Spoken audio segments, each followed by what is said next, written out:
Good evening, everyone, and welcome to another episode of A Tale of Dice, where I, together with these count them four, not five today, random nerds across the internet are playing the beautiful game of Pathfinder 2nd Edition.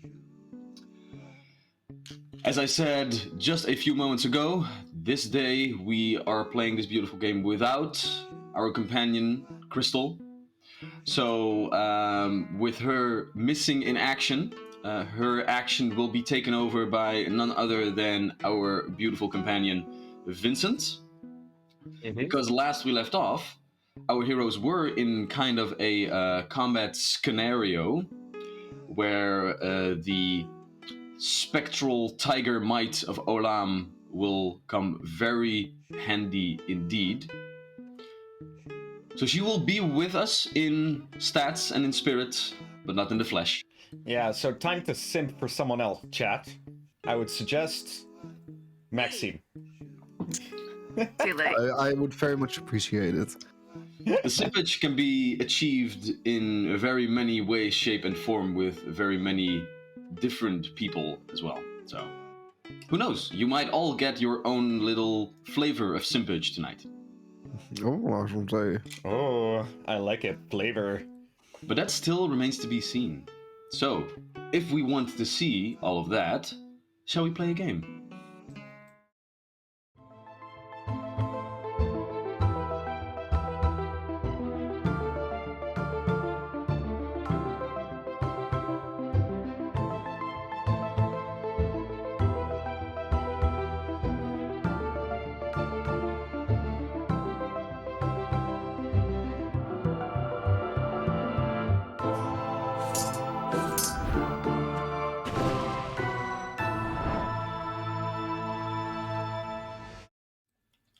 And we are back. So, to jump right back in where we left off but a few weeks ago. Last we left off, our heroes, known as the Pack, had come to the vast city of Farwater, known as the Eastern Lotus, a gigantic, bustling metropolis on the shores of the province of Silvershore, where a mysterious disease had gone round infecting different people with maddening thoughts that then also slowly seemed to turn them into crystal. Dubbed by none other than our very own Tarush, the Crystal Plague, our heroes were sent out by the local guardsmen to investigate what kind of dark force might be behind this, to see if it could be thwarted. And thwarted our heroes have, because our heroes have already uncovered that different individuals have been seduced by dark forces to increase their own power with magic, but in so doing also spreading this magical disease among all the residents that dare tread too close. And our heroes are on the trail of one dark shepherd who seems to guide other people into getting this dark power for themselves, in so doing increasing all of the sorrow of the city, and also slowly seemingly building up to something that surely cannot mean anything good. So our heroes are set out to, one by one, rid this city of the different individuals that have aligned themselves with these dark powers. But before they can get to that, they also had a small little side quest. For to rid the city of this disease, they will need allies. An ally that might be found in Zorel Flo, the high host of a temple and tavern/inn here in the city, that has asked these brave adventurers to delve into the sewer systems and rid it of a scum nest, a nest of aquatic goblins, so to speak, fish people that need to be dealt with. After already having amassed some experience and power here within the city, our heroes have now ventured forth into the sewer system, have quickly found this scum nest, and are now besieging it from underneath the city of Farwater itself. So, as we get back to the combat initiative, at the very, very start, let's recap what the artifact had already put in store for you. Because at the end of the last session, Our beautiful viewers had already amassed a hefty amount of llama points in the form of a wild magic surge that this time was very beneficial to all of you, as a pulse of magical energy has just ringed out and turned each and every one of you invisible. All that much more difficult to hit by the enemies, and all that much more easy for you to move around. With that being said, we turn our attention to Jack, as you are now off to the lower left of the battle map, still in the sewer system. From their nest hole in the wall, a gigantic horde of different scum has poured out. You have already fought with the different classes of scum that are here within the sewer system, and these seem to be the normal warrior type, or the normal worker type, so to speak. You know that they are not as heavy hitting as some other adversaries that you have faced before, but nonetheless, now that they number in the almost double digits, it might be time to pull out some tricks. What do you do? So we are invisible, right? Mm-hmm. But is my air wisp also invisible? Yes, because the artifact does not discriminate between you and minions. The entire your side of the board No. is completely turned invisible. In that case, what I think I'm gonna do is I'm gonna make the air wisp move towards Okay. the other side of these scum, All right. Very well. and then I am going to do like a. It's gonna be some kind of attack, I believe. Keep Yeah, in I'm gonna mind- do a tendril attack Well, from that side. one question actually. Sorry. Mhm. Normally, invisibility is broken upon doing a hostile action. Is that the case here too? Oh no, you are just invisible. You are not under the effects of an invisibility spell. You have the invisible condition. Nice. Ah, Sorry for interrupting there, Maxime. I just wanted to. That's no problem. Cool. although that's a bit better. It would have worked if it became visible again as well. Yeah, so I'm just gonna attack one of these scum that's in front of the air wisp All right. with a tendril. Okay, yeah, it's a little bit hard to see, but these two figures right over here, those are the two actual trained combatants, the sewer scouts that you have already faced many times before with their crossbows at the ready. They are clad in what seems to be like scale mail armor made from the different fish that they probably hunt in the shoals just outside of the city. And all these other 8 ones standing over here in the middle, those are the normal workers. Wearing simple drab leathers and just getting an assortment of tools and weaponry at the ready to just haymaker anyone that gets close. So these two, you have learned, are a little bit, more difficult to kill. That's no problem. That's not really the point that I'm going for. Luckily, I'm not going for that at all. It's gonna be a 16 to hit. 16 still hits. Oh, it still hits. Oh wait, is this the? Yeah, no, 16 still hits. Yeah. Ooh. Groovy.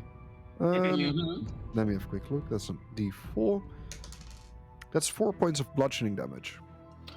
All right, so an invisible air wisp shoots out invisible air tendrils to assail this one sewer scout standing right over there. Just now, hastily darting his eyes around, trying to figure out where the hell everyone went, still hearing different sounds, but then gets just buffed into the face with some air tendrils. Yeah, from that side. That's that's my plan. That I hope that they kind of go the other way and that we can skip. Right past. now, that place is the only place that it knows that an enemy is. So Yeah. And I'm gonna use my remaining 2 actions to move a bit. okay. Let me have a quick look. That's 25 and that's 25. I can move just around this corner to here. Very well, my good sir. Yeah. And that's about it. All right. At which point the sewer scout that you had just assailed is having its turn. So now that it's just buffeted in the face, it quickly turns its crossbow over there towards your wisp to see if it can land a hit on it. With the first attack, with invisible, I do believe that it needs to roll a flat 10. Yeah, if it's completely unaware, I think it's a flat 10. I'll check for you. Let's see here. You're undetected to everyone. Creatures can seek to attempt to detect you. If a creature succeeds, yada yada yada yada yada. Yeah, so right now it's undetected. So that means a flat 10. Flat 11 check. So with that, he only rolled a 5. So the first bolt goes wide across. He then quickly reloads and goes in for a second attack with an 8. So the invisibility of the artifact already proving his worth as both bolts go flying wide. Nothing scratching the surface of all y'all for now. Groovy. At which moment, though, you do see flying just quickly over the rest of the scum a somewhat familiar figure, as a small demonic entity is now clutching the sides of the sewer walls. And it is going to try and use a seek action to at least ascertain your locations. For which I will use this beautiful die. Okay, I should have not used that beautiful die because that was a natural one. So as it is darting its eyes around with the second action, he doesn't seem to find any one of your locations. Okay, well, balance is restored in the world because with his last seek action, he rolls a natural 20.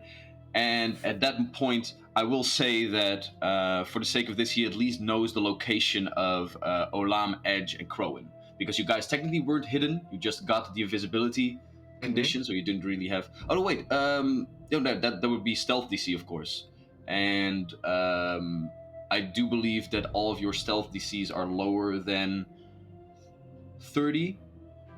Is that correct? Yeah, pretty much. Right. Yeah. Okay. So in I that case, second Vincent's reaction. Okay, so in that case, at level 3. yeah. So in that case, he with a natural 20, it makes sense. He knows all of your locations. That does still mean that you are, what do you call, hidden. So he knows only the place where you are in the square. Yeah. But still, if he's trying to hit you or anything, it will be difficult nonetheless. Yeah, DC 6 flat check now. Yes. Okay, cool, Right. cool. With that being said, we go on to another scum sewer scout. This one standing right over there. Already had taken a couple of hits when you guys started this assault. Yeah, he is going to use his first action to seek as well. He's not just going to shoot willy-nilly. And that is going to be a 15 on his perception check. Would any one of you be seen by that? So that would be against your stealth DC. So your 10 plus your stealth modifier. What would that be? And no bonus from being invisible. No bonus of being invisible, no. The only reason that he needs to seek is because you are invisible right now. Okay, 15 is not enough for me. My No, stealth but for me DC as well. is a 13. 13? Okay, so at least he can see Tarouche right now. Edge, what about you? 18. 18. Edge is still unknown. And a 16 for me, so as well. And what about your Yeah. air wisp?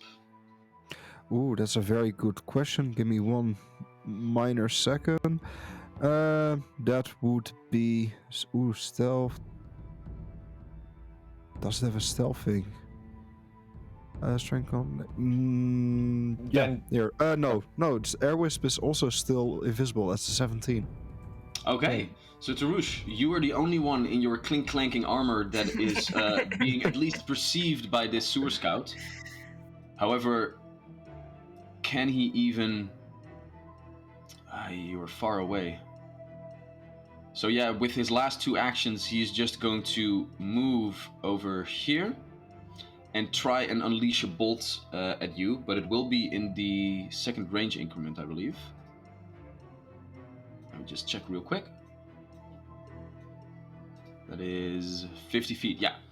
So as one bolt goes flying towards you, he still needs to make the flat 6 check. He does make that one, so he can target you. That's a second natural 20. Yeah. So it seems that this time around, one lucky bolt does make it through the entirety of the sewer system to jetting towards you, Of course. dealing Go ahead. 1 and 4, 5 points of piercing damage. On a crit. Oh, sad. Yep. Wait, but 5? That's an odd number. Shouldn't it be an even number? If it's I, doubled? I rolled double the dice. Oh, fair, Oh, fair. So I just rolled 2 die. Fair. I like rolling dice. If I get a critical hit, I just roll double. No, you do you, man. I'm just double checking that. So yeah, I'm even though the luck is on his side and this one bolt courses without all logic defining properties towards you, it's still just a pinprick nowadays. Back on level 1, this would have been like half of your HP, but right now it's like... No, it's a fifth. Oh, it's a fifth. Okay. But still. Like half is way more than a fifth. Yeah. No, this is preferable. Absolutely. Speaking of, Darush, what do you do with your life? All right, so Tarush is standing there. He was at the end of my previous turn. I'd actually used Reach spell, meta magic. That's correct. So I still have that readied. So Tarush was already holding his staff up, making some sigils in the air with his fingers as magical lines appeared when he first turned invisible and then was hit by a bolt straight in the... Like, it hit his armor straight, just boom, went in, and then the tip just pierced his chest a bit. And unfaltered, apparently, he continues drawing energy from his staff and using electric arc. And he's going to be using it, and I'm just going to measure just to be sure. Yeah, I have 60 feet range, so that is perfect. Sweet. I'm going to hit the guy that just shot me and the Quasit behind him with electric arc. So they make a reflex save. Reflex saving throws coming in. The Quasit is probably not going to make it with a 15. And the Sewer Scout is rolling a 21. 21. That is a normal success. Could you restart the music? I will roll for damage. I can and I will. A 4 and a 2. That's 6 damage on the hit and 3 on the miss. Or on the success in this case. Yeah. All right. Nice. So with that bolt of energy released, Tarush just grunts, "Oh! God damn fish people." And he then moves 1, 2, 3, 4 squares further away from combat. Very well. And that is my turn. And even though the electric arc was a little bit blocked by the reflexes of this one scum, it is not enough. After the couple of wounds that it already sustained a couple of weeks ago, it now, with the last jolt of electrical energy, falls to the ground, dead. First kill in the books. Yay. All right. Nice. Hell yeah, bitch. With that being said, however, there is one last combatant that is now also entering the fray. As another scum walks past the Quasit just slowly nodding as its seeming spellcaster master also makes itself known to you. You've already seen this one priest, if you will, before, wielding the magics of the very plague that you are trying to thwart, as it walks towards all of you with this gnarled wooden staff, seaweed dripping off of it, but at the top of it, as a focus, if you will, a piece of this translucent indigo crystal, perched as if grown out of the wood of the staff itself. And as it walks towards all of you... I hate this motherfucker. Let's see here. I'm conflicted. Wouter said staff a lot. Giggity.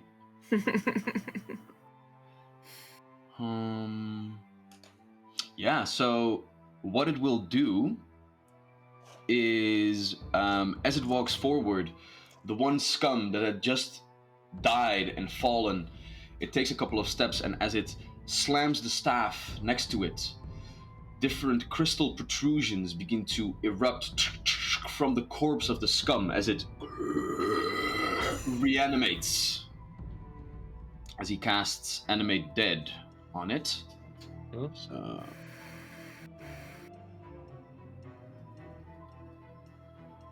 So let's see here what kind of goodness it can create. It's using necromancy. That's like a bad sign. Then you're a bad guy. Yeah, Using absolutely. necromancy is a bad guy thing. Jack. Right, Maxime? Right, so as I need to get a skeleton. Jack's like, Yeah, what he said. And there we go. Alright, so we have a nice little minion standing there at the ready. That is all that the spellcaster can do for now. At which moment it does take a last moment to just beckon the rest of the group and just goes. This time, once again, this spellcaster seems to really have a magical throat, if you will. The voice carries with every word that it gurgles from its fish mouth. And in so doing, the entire gang of scum, is that what you call a group of scum? A gang? I would call it a dirt. A dirt of scum. Of scum. A dirt of Nice. scum. school, The maybe entire because they're fish.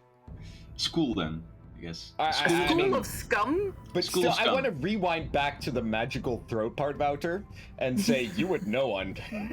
Giggity. Okay, continue, please. Thank you.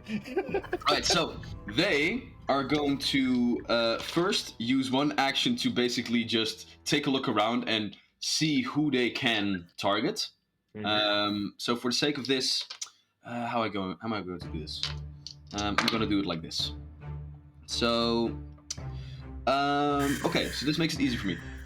A 15 on perception. Who would be seen with a 15 on perception? Would that only be Tarush? Yeah, I think so. Right? You know what the thing is? Even without my armor, this would still fine. Because my DC would be 15. Yeah, and like your whisper under your breath, like "damn scum," it echoes throughout the entirety of the sewer system towards them. So as you are the only one that they know exists right now, Oh, motherfucker. they are all going to run towards you. So yeah, let's see how that goes. Thank God I have Jack right in front of me. 25, 50. Okay, yeah, so there we go. An entire school of scum, a dirt of scum, if you will, is just barreling through over each other through the sewer system, just towards Tarush, who just tried to get away from the combat area. Maybe not completely thought of in this way, but it does seem to be a pretty good maneuver to have the rest of your companions just completely ignored by this entire group Yeah. and play the bait. And I have as, a nice little AoE spell ready for this. Oh shit! Well, keep on to that for just a second, because right now, Edge, you. I'm a go for the magic-y guy. Yeah? Yeah. So the Quasit, by the way, the Quasit is on the wall, so a better position would be there. Because if you are going to jump into the water over there, then you would I'm be gonna like make punching. noise. Yeah, you're gonna Yeah. make noise. You're gonna be punching from like below, Punching. so we would have cover. It's this is for the best. Yeah. My dice. That was also a thing that I wanted to do. A pop is what I'm gonna do Pop with pop? my fisties. Pop. Very good. Flurry of blows. First one's a nat 20 Ooh! for a Hell total yeah. of 29. And do keep in mind that you also have a shield, I believe, still from, That's from 2 true. weeks ago. Yeah. Oh, cool. Yeah. Yeah, but that one. But nat 20. that's for my AC, right? Yeah, that's for your AC. I'm just Yeah. I just realized like, oh wait, I saw Edge over there in the list with things that the chat has bestowed upon thee. Okay. Damage for the first unarmed strike Le dommage. is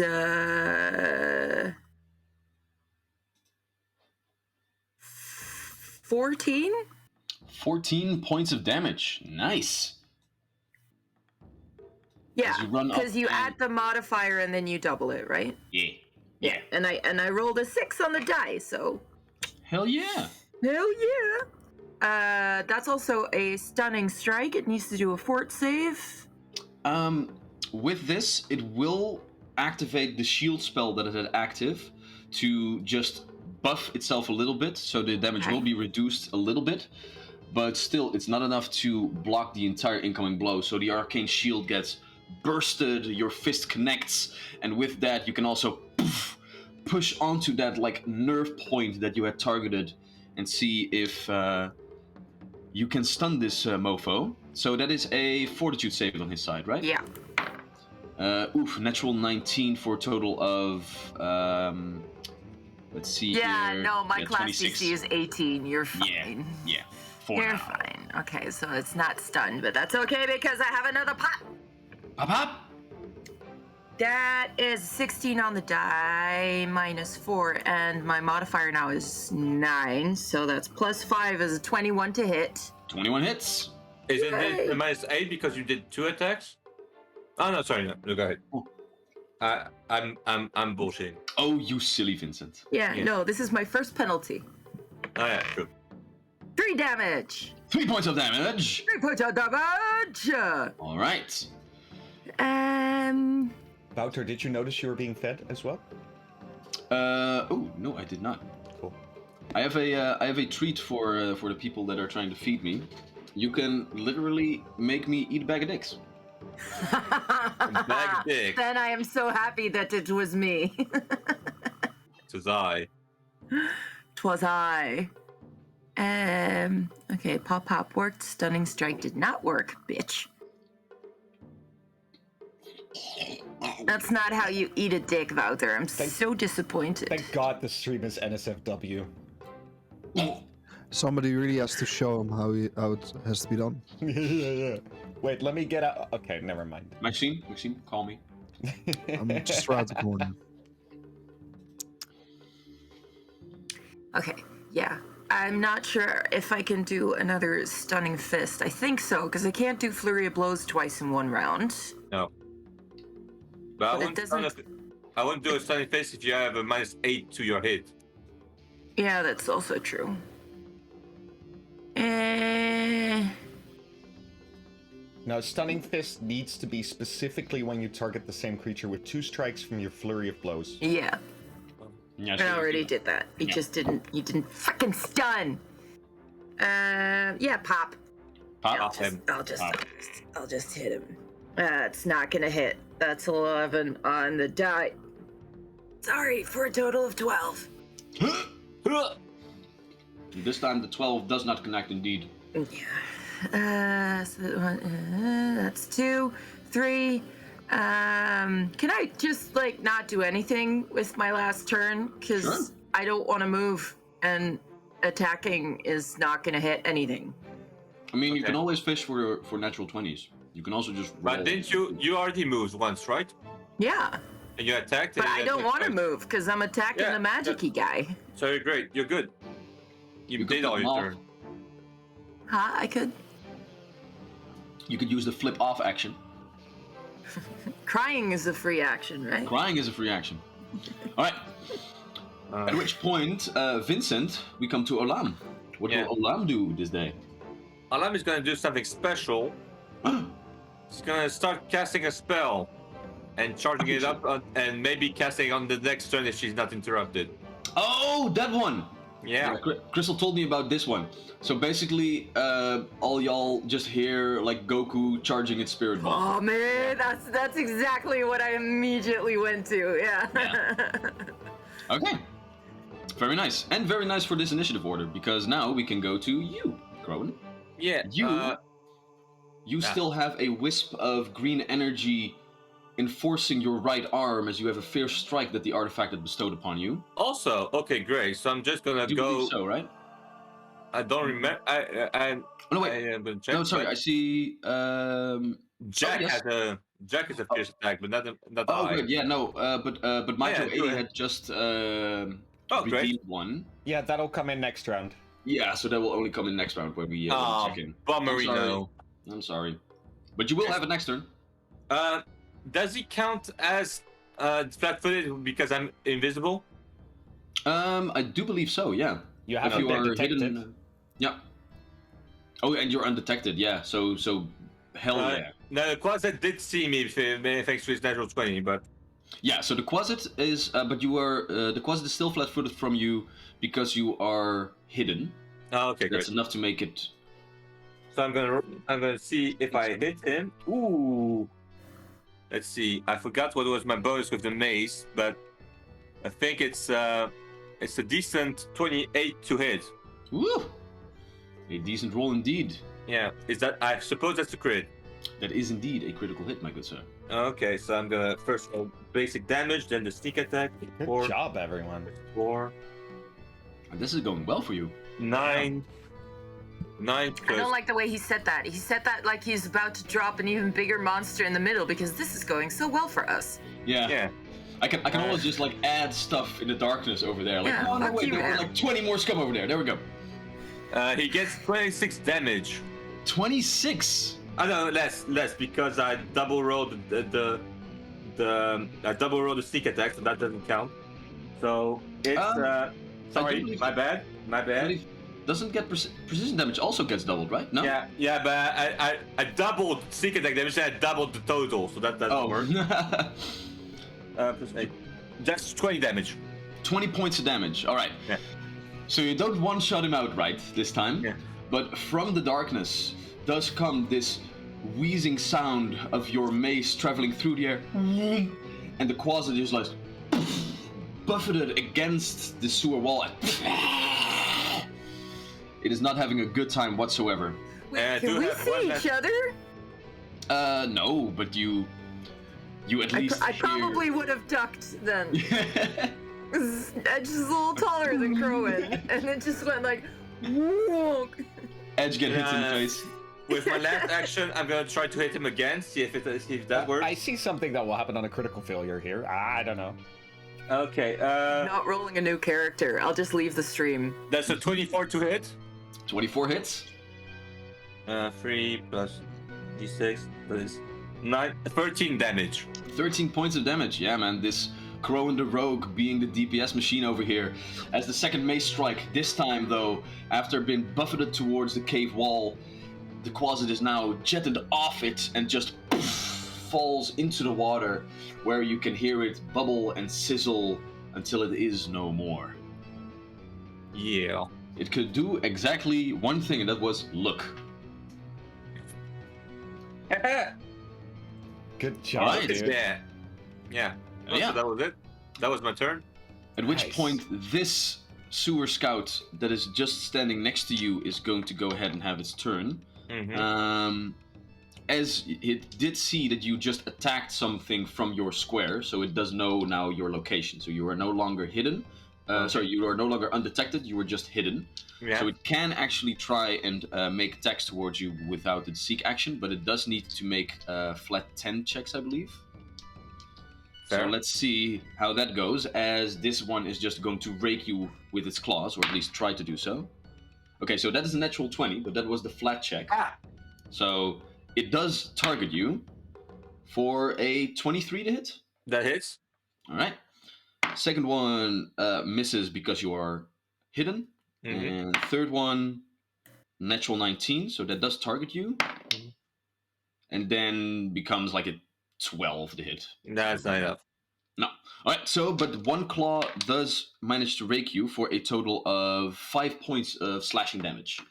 As Okay. the scum is just raking you mid-air, just trying to find something of purchase to pull its claws into, and eventually it does find purchase somewhere like around your neck area, and just that is going to sting in the morning.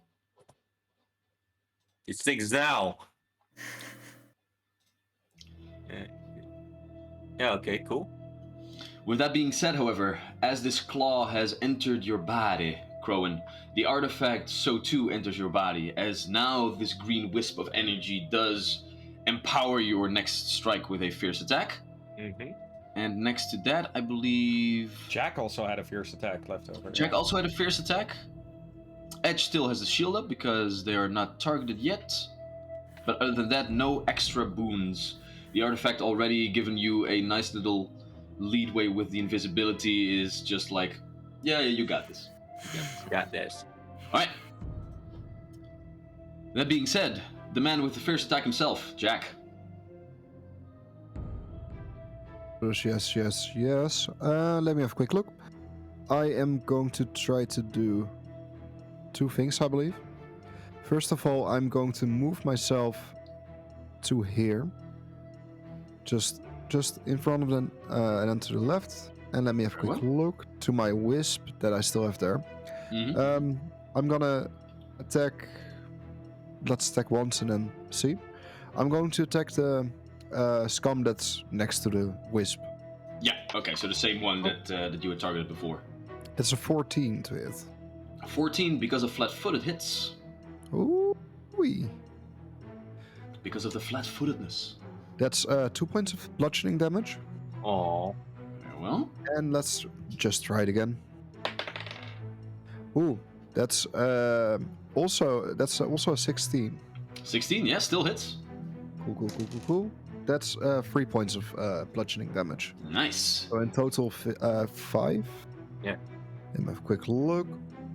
That means that I have 1 action left. What can I do in that 1 action? I don't think much. So I think I am going to... No. I can cast...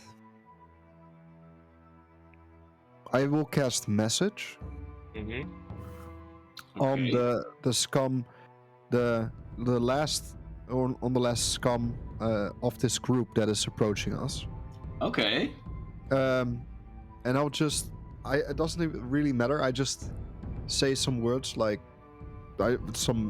something like not even important, like 2 bananas and a sandwich, please. But they will hear something coming from the end of the group. Hopefully changing their path. Very well. Go ahead and make a deception check. Do I still have the hero point? I do believe so. Yeah, I am going to use the hero point for this. I believe that is the correct way of action. Yes. That's better. I don't see it. Just a bit. That's a 16. 16 against their perception DC, which is 15. So yeah, as you just throw this message out into the ether to the last one, the last scum hearing this does go like, man, I do like bananas though. And it is at least a little bit distracted by all of this. What the effect exactly will be, we'll have to see, because it also depends on what kind of other shenanigans your other companions will throw at them. But for now, this one sewer scout, still locked in combat with your wisp, is, still trying to literally fight thin air. So he will go ahead and try and hit it. This time he needs to reload.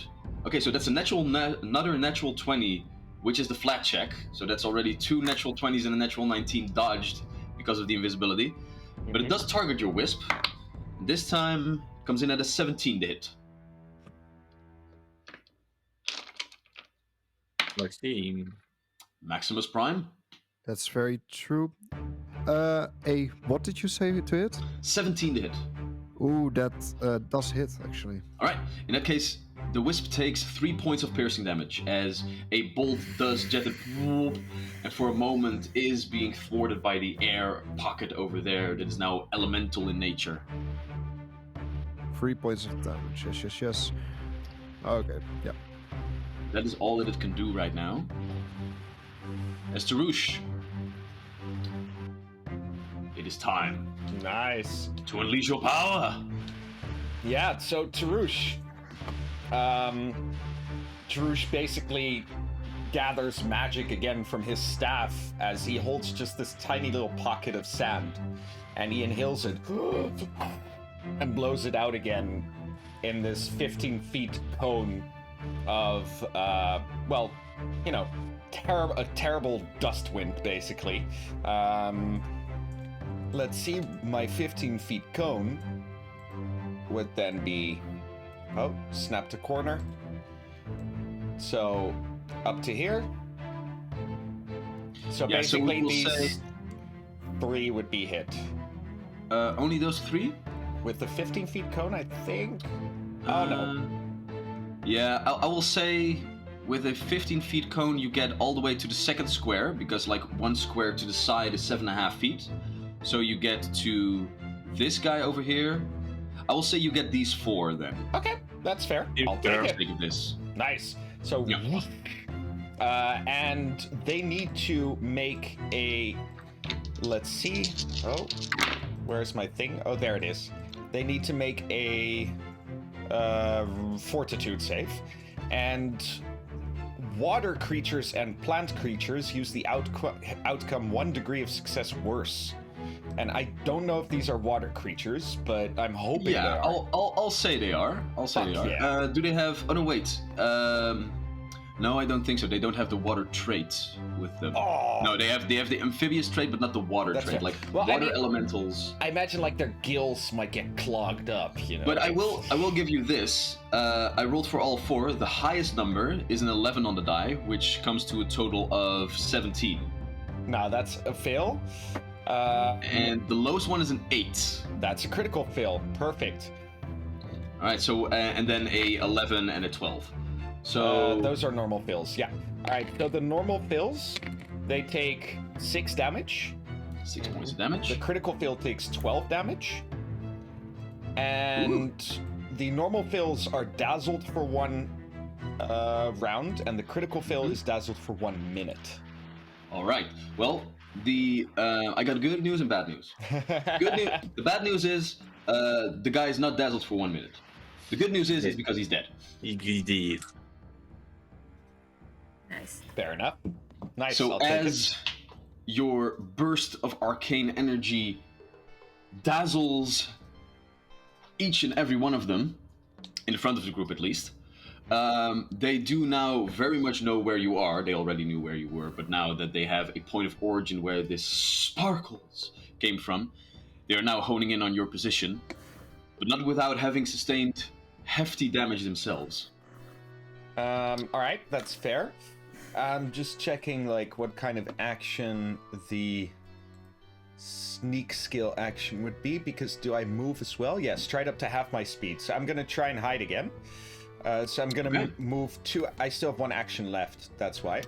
I'm not sure if I believe that the sneak skill is moving while you are hidden. So you would have to use, I believe, 1 action to hide and then 1 action to move stealthily away. No, it says you can attempt to move. Oh, while becoming undetected, straight up to half While your speed. becoming undetected. Oh, Yeah. So sweet. basically, Okay, cool. it's to become undetected again while I'm invisible. Gotcha. Yeah. Okay, very well. So- I thought that you needed 2 actions for that, but hell yeah. Yeah, fortunately not. At least, yeah, no, it's 1 action. So then I make a stealth check Yeah? at the end, and we compare it to their. Damn, that's a long text. And we compare it to their perception DC. Yeah. All right. So I'm not sure if your armor is in the way, like yeah, worsening it is. your. It's calculated in. Normally I would Okay. have a +5. Now I have a +3. I rolled a 17, so that's Ooh. 20, baby. All right, yeah, that's enough for these scum home tenders that I named them. So, yeah, after you burst this cloud of incendiary sparks all over them, that gave you the perfect opportunity to then stealthily move a couple of steps away again, and now they have lost your scent for the time being. Fucking All excellent. right, so yeah. Yeah. You are stealth for a 20. So Very nice. good turn. Good turn. Good turn. Good turn. Good turn. Decent. Good turn. Decent. Decent, yeah, yeah. Yeah, it's fair. I didn't All kill right. a closet. However, as your turn comes to an end, That wasn't sarcasm. another We one. can never tell with you, Charlie. You're so salty. No, that was a compliment. I Any just- saltier and you'd be jerky, sweetie. Oh my god, I wish I was. Then I could eat myself all day. So, Isn't that something you wish in general? giggity. Sorry, Daddy. All right, so The fun thing with the arisen corpse of the scum is that it now seemingly has a little bit better combat statistics than the sewer guide in one aspect, and that it now no longer needs to reload its crossbow, because actually a summoned skeletal warrior has a short bow, not a crossbow. So it can now attack even more awesomely than it did before. Yay! So the Again. skeleton, His weapons changed when he came back from the dead. yeah, like this crystals turned into a short bow. Okay. Who cares? Shut up. Fuck out. Fuck out. So, fuck you. 3 attacks coming your way, Edge. 3 attacks Okay. coming your way because Does of he it. know where I am? Well, he knows your location, but you are still hidden, so he needs to make flat checks. So I'm just going to roll the 3 flat checks first. And those are an 11, a 19, and a 3. So 1 attack misses. That was the first one, so that sucks. So the 2 later attacks do target you, but they will have a -5 and a -10 penalty, turning them into a, let's see here, a 3 and a 2 to hit. Oh, damn. Let checks me check to see if Yeah. that. No, that doesn't hit. Okay. So even though it does shoot its bolts willy-nilly, they don't really seem to be a problem for you, as you just... Well, nobody can see this happening. Like, the whole scene that Tarush also sketched for his character, nobody saw that happening except for himself. He knew that he did it. And you also know, Edge, that you are just doing like... Meh, meh, Yeah. like minimal movement. Like not even that much, just like that, so it can go in between the horn. Nice. However, that is only the minion that has been summoned. The priest itself can also take 2 actions, which it is going to use for a nice little spell, I believe.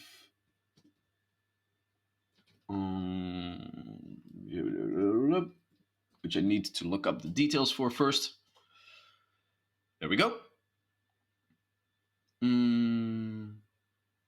Yada yada yada yada yada yada. All right. So, Edge, as you are pummeling this priest from the side, the low guttural voice does begin to bell up again from like the deepest parts of its throat. And as it begins to speak,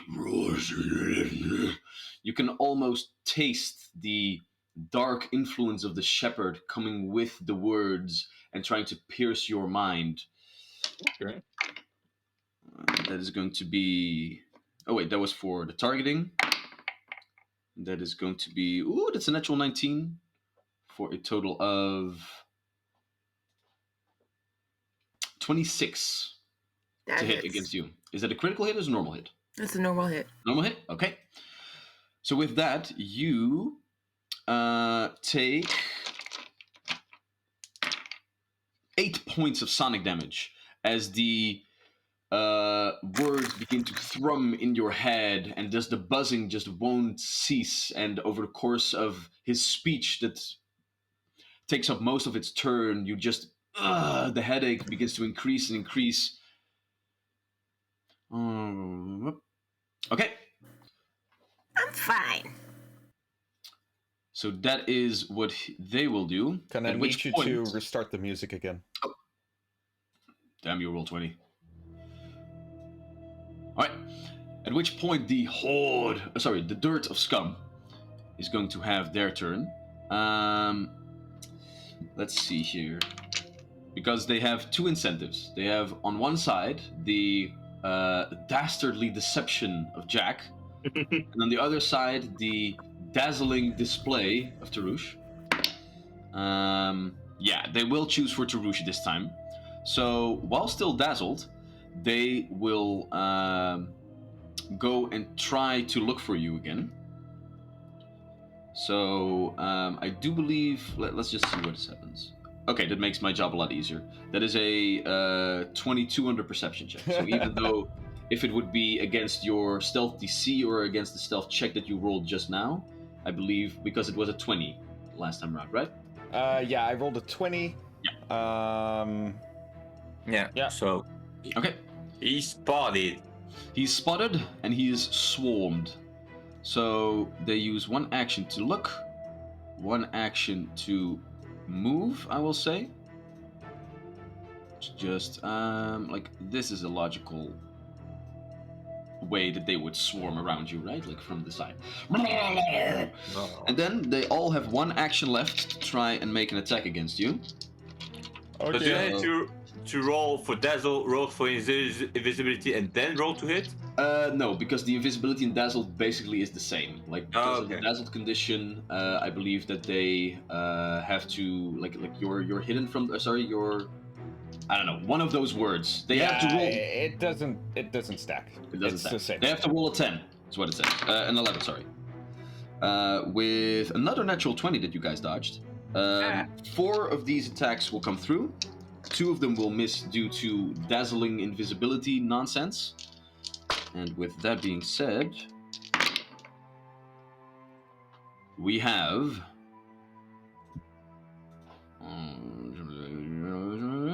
There we go. A 24 to hit, 18 to hit, an 11 and a 13. I think that's only the 24 that hits. Only the 24. Nice. So the 18 also misses. Ooh, yeah. Sick. Oh yeah, so my armor works. So even though they have swarmed you and are piling on, they are trying to find purchase, but your armor is keeping all of their tools and weaponry at bay for the most part. A couple of them do manage to scratch the surface of your very being with 6 points of bludgeoning damage in total. Wow. That's more damage than the crit from their boss. Yeah, because like the crossbow bolts don't carry with them the modifiers for them. Yeah, that's fair. All right, so that is all that the scum can do. At which point we have another edge. Pop, pop. Pop, pop. Pop, pop. That's a natural 10 for 19. For the first one. 19. Yay. Flurry blows, stunning strike. Second attack is 18 total. 18 still hits. Okay. First one is 6 damage. Second one is 5 damage, and he needs to make a fort save. All right, so that is 11 damage in total. And a fortitude save, which will amount to another natural 19 for a total of 26. Why can't he roll lower than that? My class DC is okay. It's 18. I can do this. I'm sorry. You're hitting and dealing a lot of damage. I am hitting and dealing, and just because I'm angry, I'm gonna just jump in the air and do a Superman punch down. Whack! That's a natural one. Because I can't see where I'm going. I can't see my hands. Wait. Didn't we just agree, or I suggest, what would happen on it? No, that was if Crowan hit a natural one whilst macing the closet. Edge is facing the other way. Yeah. Like, it would be... Stop trying to kill me, Charlie! I just want to see the world burn, baby. It's a 5-foot square, right? It's not like they're actually like pushed together. So Edge and Crowan are like a good meter apart from each other. Edge targets something on the left. You tell me how Edge would hit something a meter away on the right. So Crowan's fighting, and suddenly he feels Edge's tail just wagging against his knee, and he's just like, "What the hell's going on? What?" That's my Pretty suggestion. sure I'm in control of my tail and keep it close by. Okay. I mean, okay. I will give Charlie this. It was a natural 1, so for this moment in time, you need to use your tail to get your balance back a little bit. At which just grab the nearest thing, which just happens to be Crowan's foot. Yeah. At which moment, Crowan, this doesn't have any mechanical effects on you, but you do for a moment like, ah! And you might have a sewer rat like crawling across your leg, but. I don't know if this is worse. You don't see anything. You do feel something in your leg, but you don't see anything. That's the funny part. Like, It's even worse. It doesn't feel like a sewer rat. It feels like a snake that's wrapped around the ankle. Oh my god. Even more sewer snakes. Even better. Suddenly Crowan is detected because he goes, He would never. I would. Invisible sewer snakes! I am so happy with this motherfucking dungeon! Make a will save. No. I won't. I am not sorry. Make a will save, or I will roll for you. I have your stats. Damn it. Can I cheat? 17. 17. Okay, 17 is enough. Okay, You great. you can withhold the urge to screech out in abhorrent horror at the realization that invisible sewer snakes are now also in the fray. Okay. I love this game. Yeah. Vincent is like, someone buy an anti-life for Charlie. Yeah. I would if I were Oh, allowed. the anti-likes, Charlie. So Ed, you still have one action left, I believe. No, she did the punch thing, right? Yep, but those are 2 actions. Flurry of Oh, yeah. blows, which is 2 Yes. attacks in 1, so that's number 1. Then Oh, I yeah. did another pop, which was the natural one, so I still have 1 left. I'm gonna see if I can pop again. Mm. Nope, That's I cannot. okay. No. Not a natural 1 again? No, it was natural 5, but Okay. with a +1 that's left over after the penalty, it's not gonna hit. Fair enough. Not gonna happen. About to refresh um, music again? Again? God damn you, Roll20. Yeah, I don't know. Roll 20. If only we had like another program that we could use instead of Roll20. So, Olam, Vincent. Okay, Olam was preparing this spell and getting. You can see some light shining through, even though she's invisible, some light shining, and now it's become such a blinding blast of angelic light, who goes straight to the shaman thing, the shaman shit. scum. Mm-hmm. And now I have to roll 8 d4s with only 1 d4, so bear with me. You can roll and roll 20. It's a line, right? Like everything in the line is targeted, or is it? Yeah, but I'm pretty sure I can avoid edge and just hit. Yeah, I will say though that you can also hit the minion standing next to it. Oh, okay, nice. Okay, so I'm gonna roll on d20, see how that goes. You type in the chat. You type /R. Yeah. I can also. I have a system. I have a thing. We have Okay, the then do technology. your thing.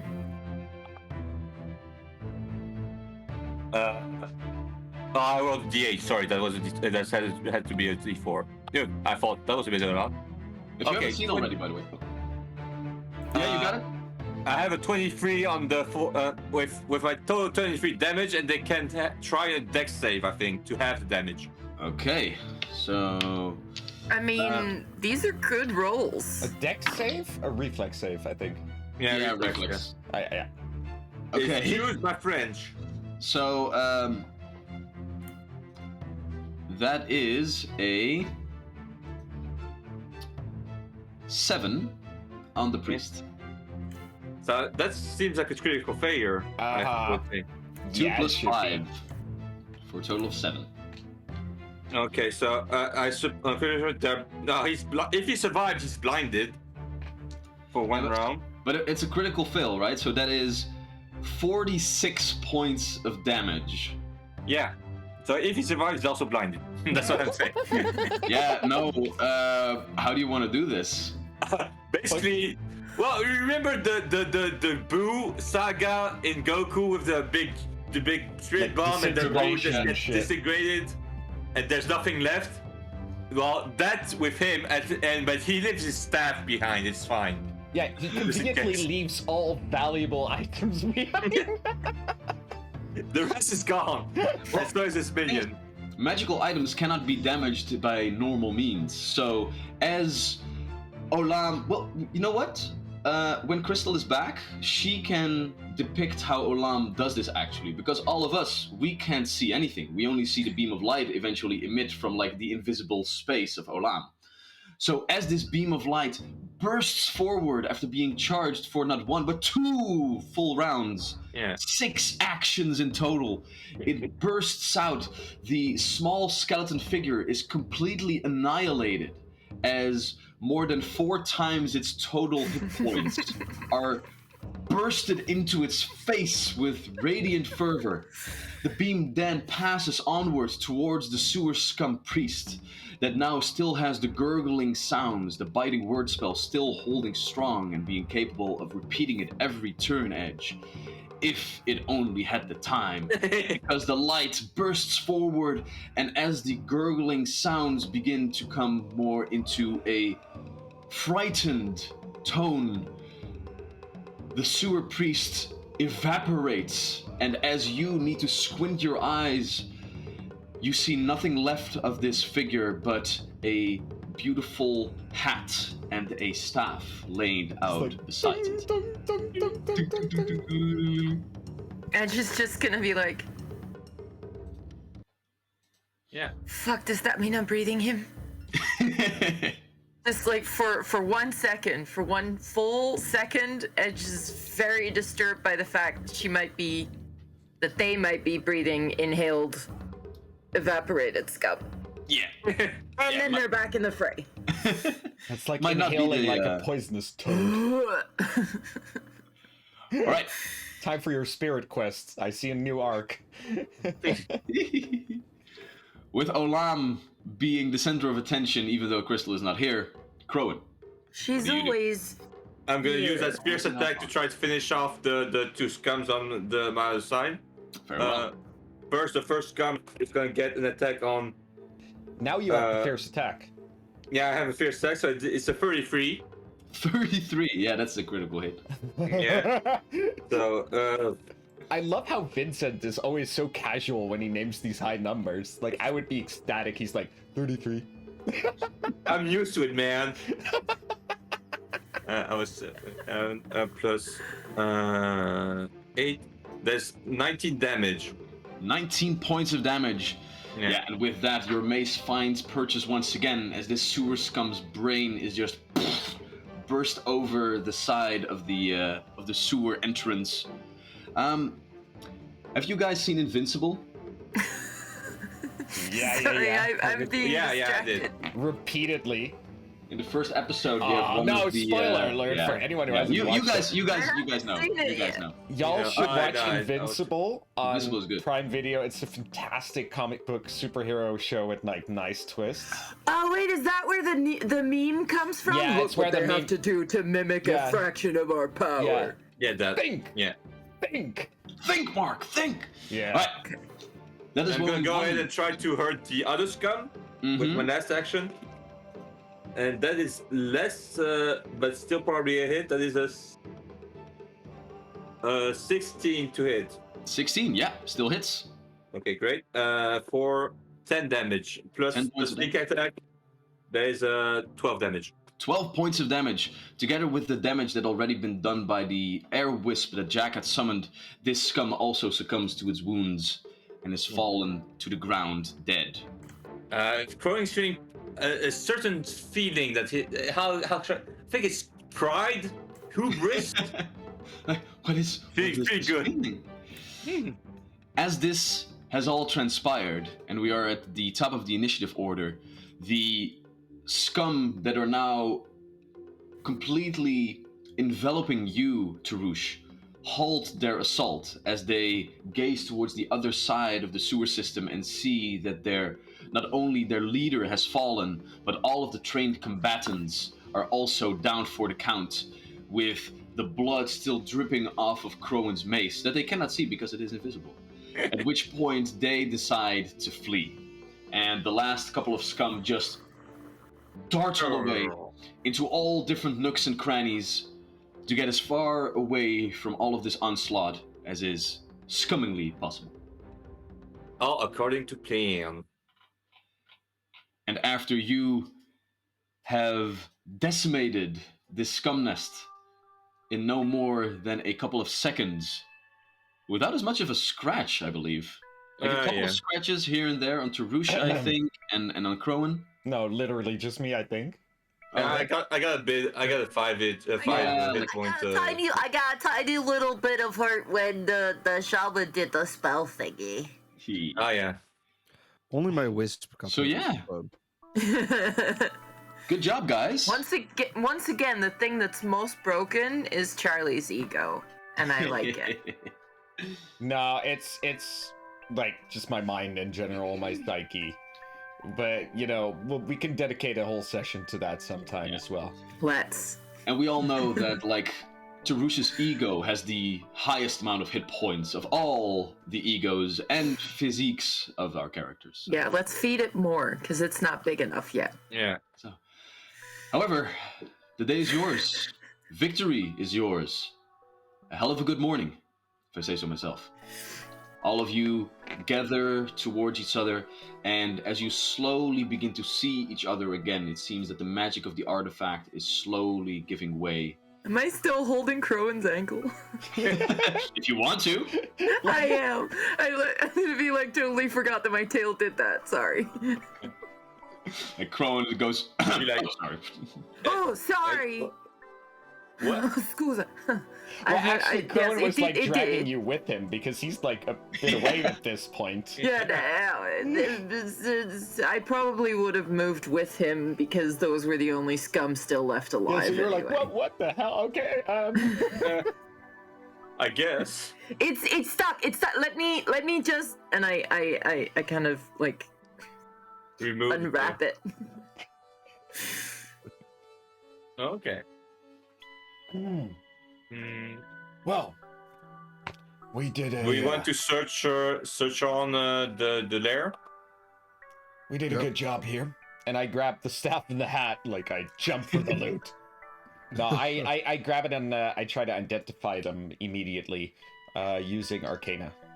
Very well, go ahead and do so immediately. I'm gonna try and heal up people myself first. I fail.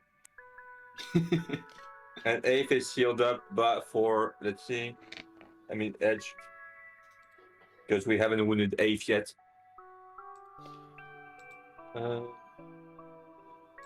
Yeah, you have I was healed 4, you said? no 11. You have 11. Oh, that's way more than I even needed. So I'm Yeah, back but up. Thanks. it's how it works. I can't. Yeah. It That was depends so on what Dutch, you- by the way. It's how it works. It depends on what you guys want to do, like right now.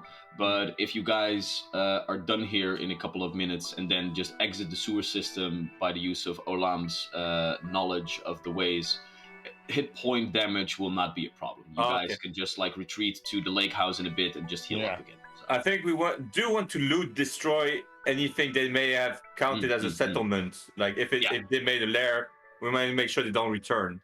Yeah. So I rolled on my first one a 23 for the staff. Mhm. I rolled low on the second one, so I'm going to use a Well, hero point. Oh, yeah. You won't have to. You won't have to because you realize that the staff itself is not magical. As you begin to identify it, it is just used as a spellcasting focus. So it did have some lingering energy in it, something that you recognized as something that you use yourself as well with your bonded item that you can use to like regain a spell slot. Yeah. But other than that, it was a magical focus, but not a magical item that is utilized on its own. Okay. The hat, on the other hand, that you grasp, is a simple, little bit like bone-out hat with a slight point to it, slight indigo coloration as well. And this one you do realize is a very common magical item amongst people of your profession, Tarush. This is a hat of the Magi, which I will show real quick because I do believe that I had it. Yeah. So if we take a look at the battle map real quick. Really, Charlie? Okay, yeah. No, I had already clicked away the hero point before Okay. Wouter said you don't need Oh, to. whoops. Oh. Yeah, no. So I'm just redeeming a new one because otherwise I will forget I have it next session. So basically, where like the typical wizard's hats are very, very wide and very, very pointy, this is more like in the style of like a whatchamacallit, like a cap that hunters would used to wear, like a Robin Hood's Like cap. I don't know the name a nomenclature. leather cap. Yeah. Something like that. But it does function as a hat of the Magi. So if you wear it on your hat, you get a +1 to Arcana checks, which is very nice. And you can use it to cast a Prestidigitation cantrip. So you could use, you have that cantrip just prepared at all times, and then you can use your other cantrip slots to slot in other nice things. So a nice little utility item with a nice little boost to Arcana as well. So nothing too shabby. So Tarush looks at it, looks up at his beautiful hair, looks at the ugly cap again, looks up at his beautiful hair, and then turns to Jack. Would you like this? Ooh, free head. And I explain how it works.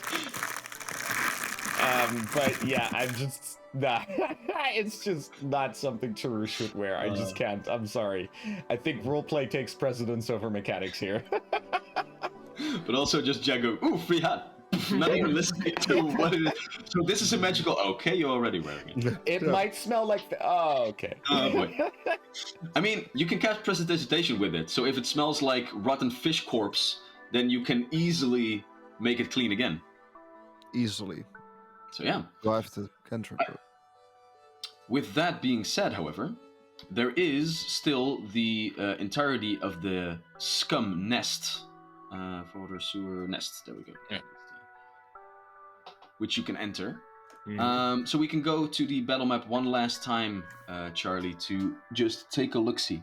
As I'm you gonna guys... kill the babies, guys. I'm gonna kill the babies. Well, technically, you already killed the babies. Oh, okay. So...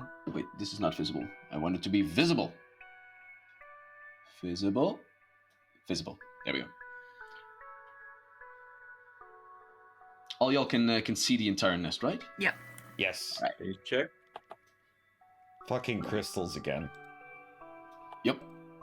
So as you slowly move yourselves into the space, you see a couple of things of interest. I will quickly remove all of your icons so we not get distracted by them. There we go. First, as you walk a couple of steps forward, you see in the middle of this chamber that has 3 levels with sewage water still dripping from all the different sides. It seemed to be a natural cavern that has been opened up by the sewer scum to burst out into the sewer system itself. On the table strewn out in front of you, a plethora of different papers, food utensils, half-eaten foods, half-prepared foods are just strewn about. Perhaps something that can be found of interest still remains to be found there, but nothing just out of first sight. What you can also see is that on a second level downward, you see that on the right side, next to a puddle, they are cultivating what seems to be some sort of mushrooms. Perhaps for food, perhaps for some alchemical processes. Again, nothing on first glance, so you'll have to investigate. What you also can find, however, is a table with strewn about different vials with no labels on them. Very rudimentary in design, but still, vials with liquids. Loot. Jack, Then want to further drink?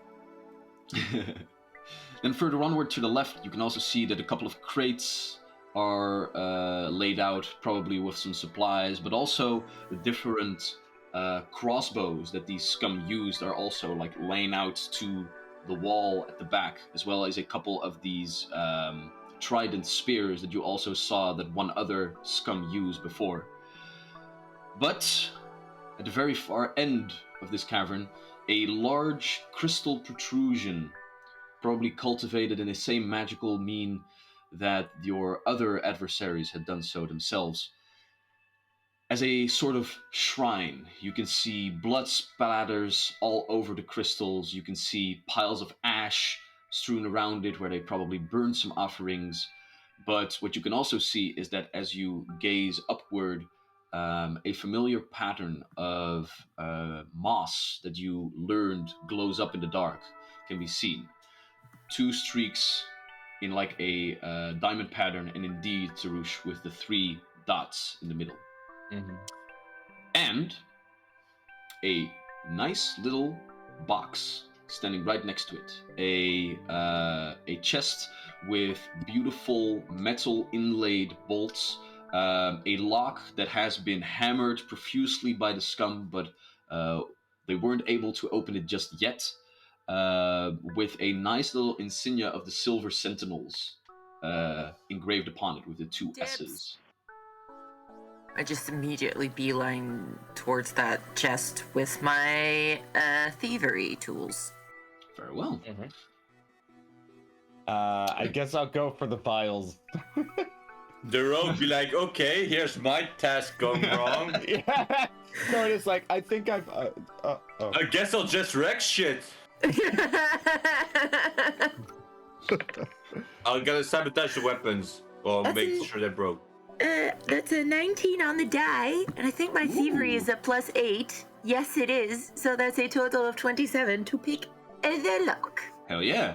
So, Edge, as you walk towards this chest and you quickly get your thief tools out, your devilish energies seem to seep through it as your dastardly deed gets empowered by your heritage, and your thief tools immediately find the right place. That the lock was battered already was a little bit of an issue because the scum actually made your work more difficult by damaging the chest, but without a lot of effort, you click it open and the chest opens up, and you hear the Zelda.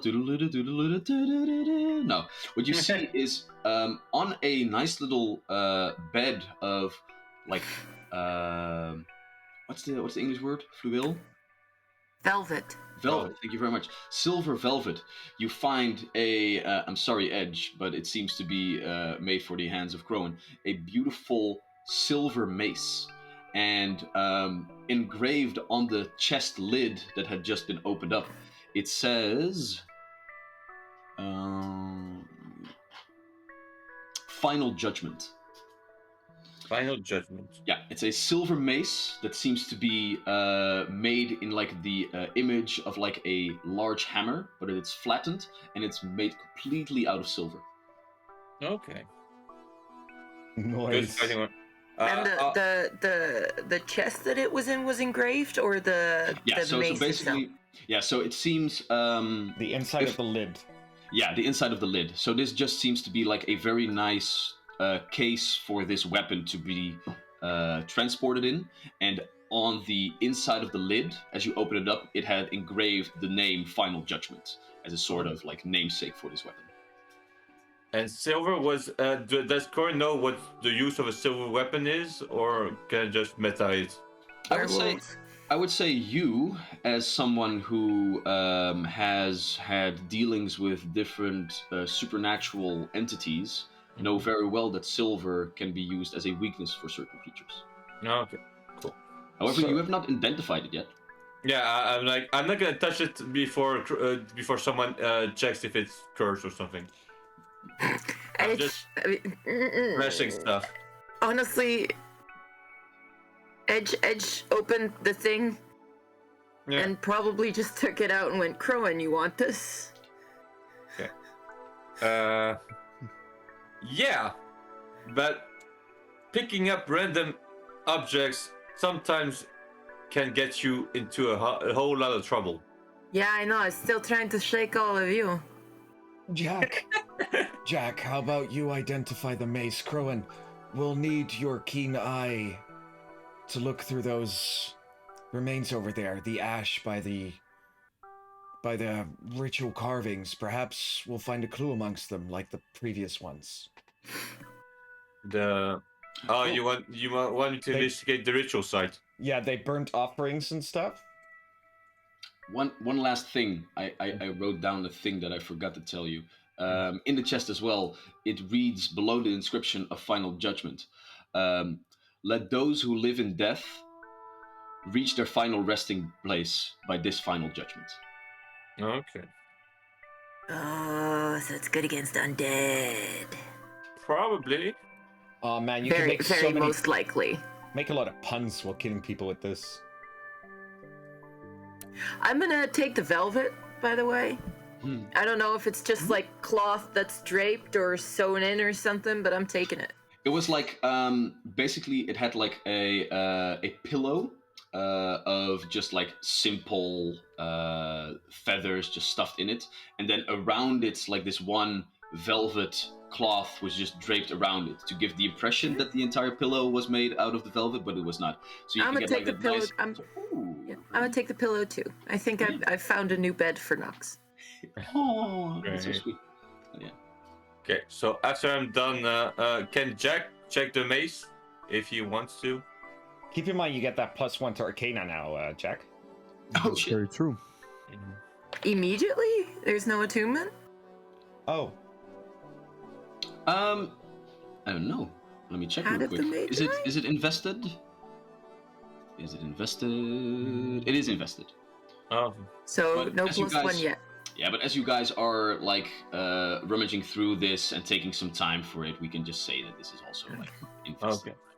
In that case, it's a 19 for me. 19? 19 will be enough. So with that, you learn that this is a +1 silver ghost touch mace. So you get a +1 bonus to attack rolls.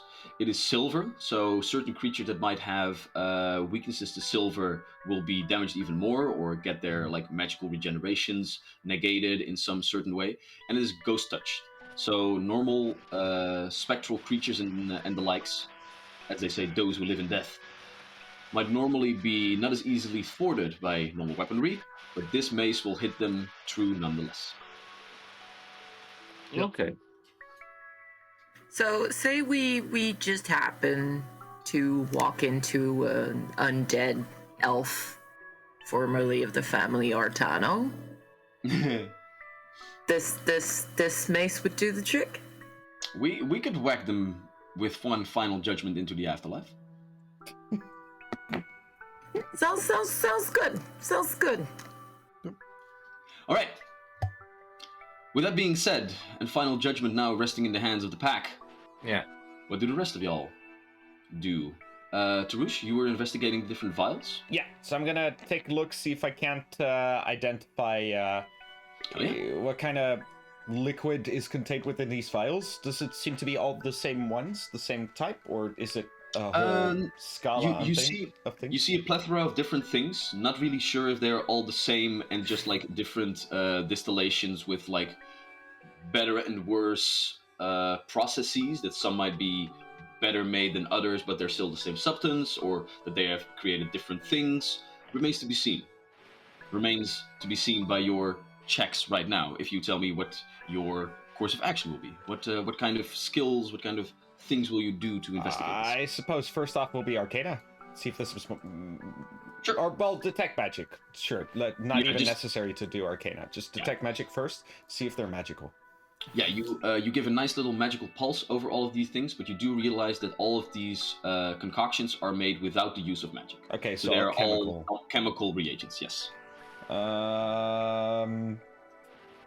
So Arcana wouldn't really be relevant. It would then be crafting, perhaps, to identify them? Or Yeah, crafting can be used, or if you want to try something else.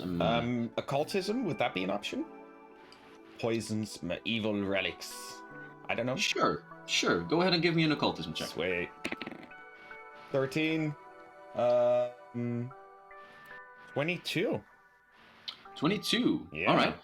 So with that, you not only begin to look at the vials, but also at the mushrooms and at like the rituals that these scum did to create these certain alchemical reagents.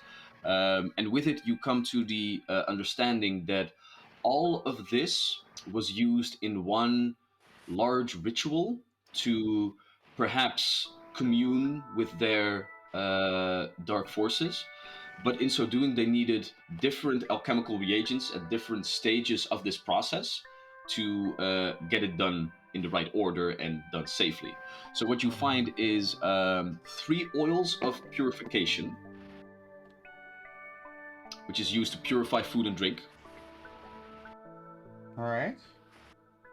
You also find 3 vials of anti-plague Great. against different diseases, such Alright. as the crystal plague, so those might come in handy. And what you also find is you find 1 intact vial of Citalesh poison. Citalash. Yeah, I'll send in the name later on. Sure. And in its complete form, it is a powerful poison that just does damage. But if treated rightly, it can actually have mind-altering properties. It can be an hallucinogenic. And you also find strewn about the table a couple of vials where they tried to get this substance to a place where it could be used to gain some mental effects with them and not cause them too much damage. You do find, however, that these concoctions are also, as you shake one of the vials, cut with like grounded up pieces of the crystal. So those are better left to themselves, you reckon, if you not want to infect yourself with this crystal plague even more than just being here is already doing. I mean, better to destroy them. So I will Sure. take them anyway for now. You can also we just find take it- them with you if you want. But like this will not be like a potion that you can just drink in combat. No, or, I'm or not. I just really want to destroy it. Thinking, well, I'll leave them here for now, and we'll decide what we do with the whole place. If we put it into flames. So yeah, I've written down the rest.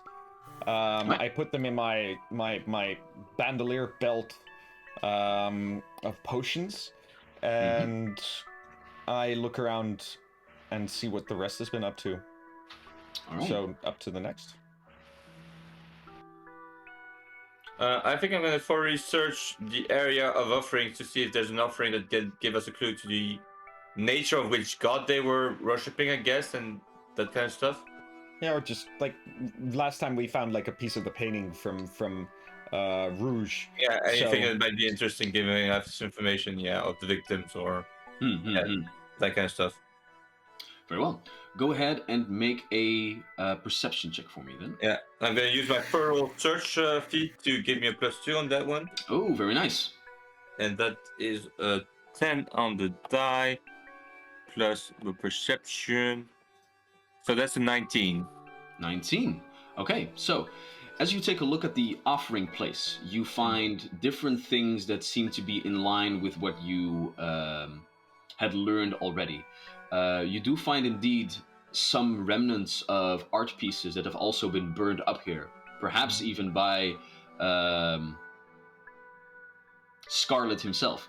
Vermilion, but good Yeah. enough. No, I needed to make up another name because each and every one of you is making up. Scarlet was obviously already used so yeah, many but times. shut up. Courant. Also it's also a name of red. No, but you find those things. You find ritualistic blood splatters across it as well. And with this, you don't really find anything new at first. It seems indeed that these scum, that this is one of the places where they were perpetuating the disease, trying to spread the influence of the crystal, that the echoes of power resonate between this place and other ones to increase the hummings of the city, with it the crystal plague, but with it also the power of their deity. Okay. But as you take a look, you take a step back for a moment. The crystal is rough, like strewn out about, like it's not cut in any way. But those blood splatters, now that you take a step back, that pattern seems to be aligning if you look at it from the right angle. And with it, a certain text, or not really text because it's not letters, something is written across the crystal, but not in a language that you know. Tarush? Do you see what I'm seeing? I'm guessing this would be. Come stand here. What do you? Oh. I'm guessing this would be Aquan.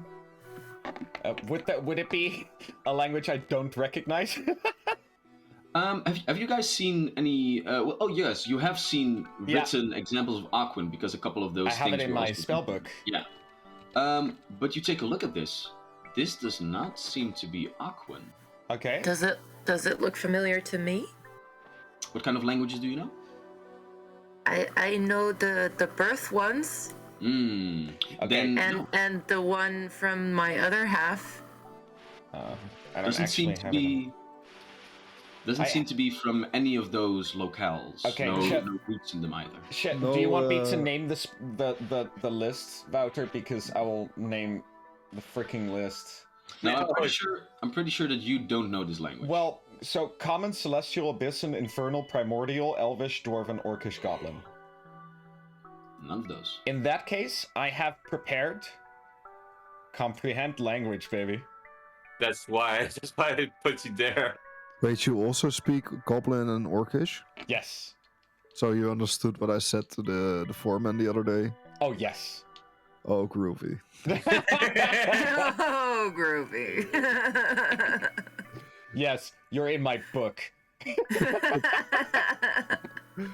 What, the book that just says Edge in big angry letters Yeah. all And over then, every page? Like, and then like skulls and bones. And... Then like a side note that says, it's Also, don't forget there's about me. Jack. Yeah. Yeah, also don't forget about Jack. He talked smack to another guy. But Tarush, you cast on yourself comprehend language. Yeah. So I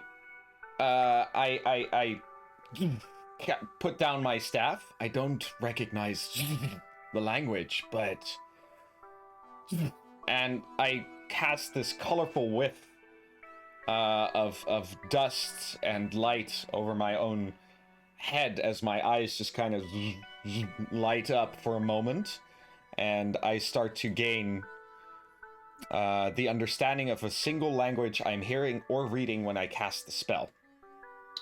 Do you know? Do you learn which language that is? This doesn't.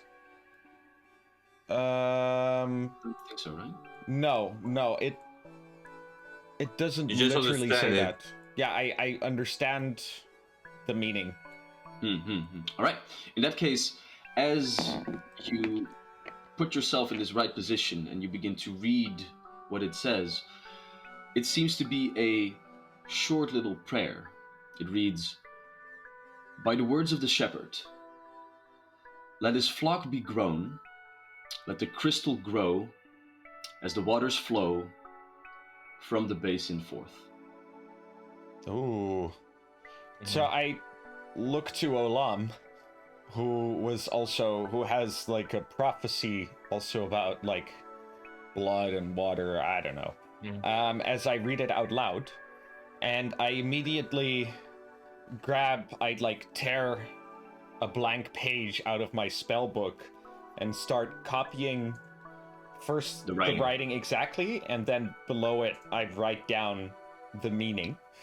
And I look around to see if perhaps I suddenly understand anything else in this room that I didn't understand previously.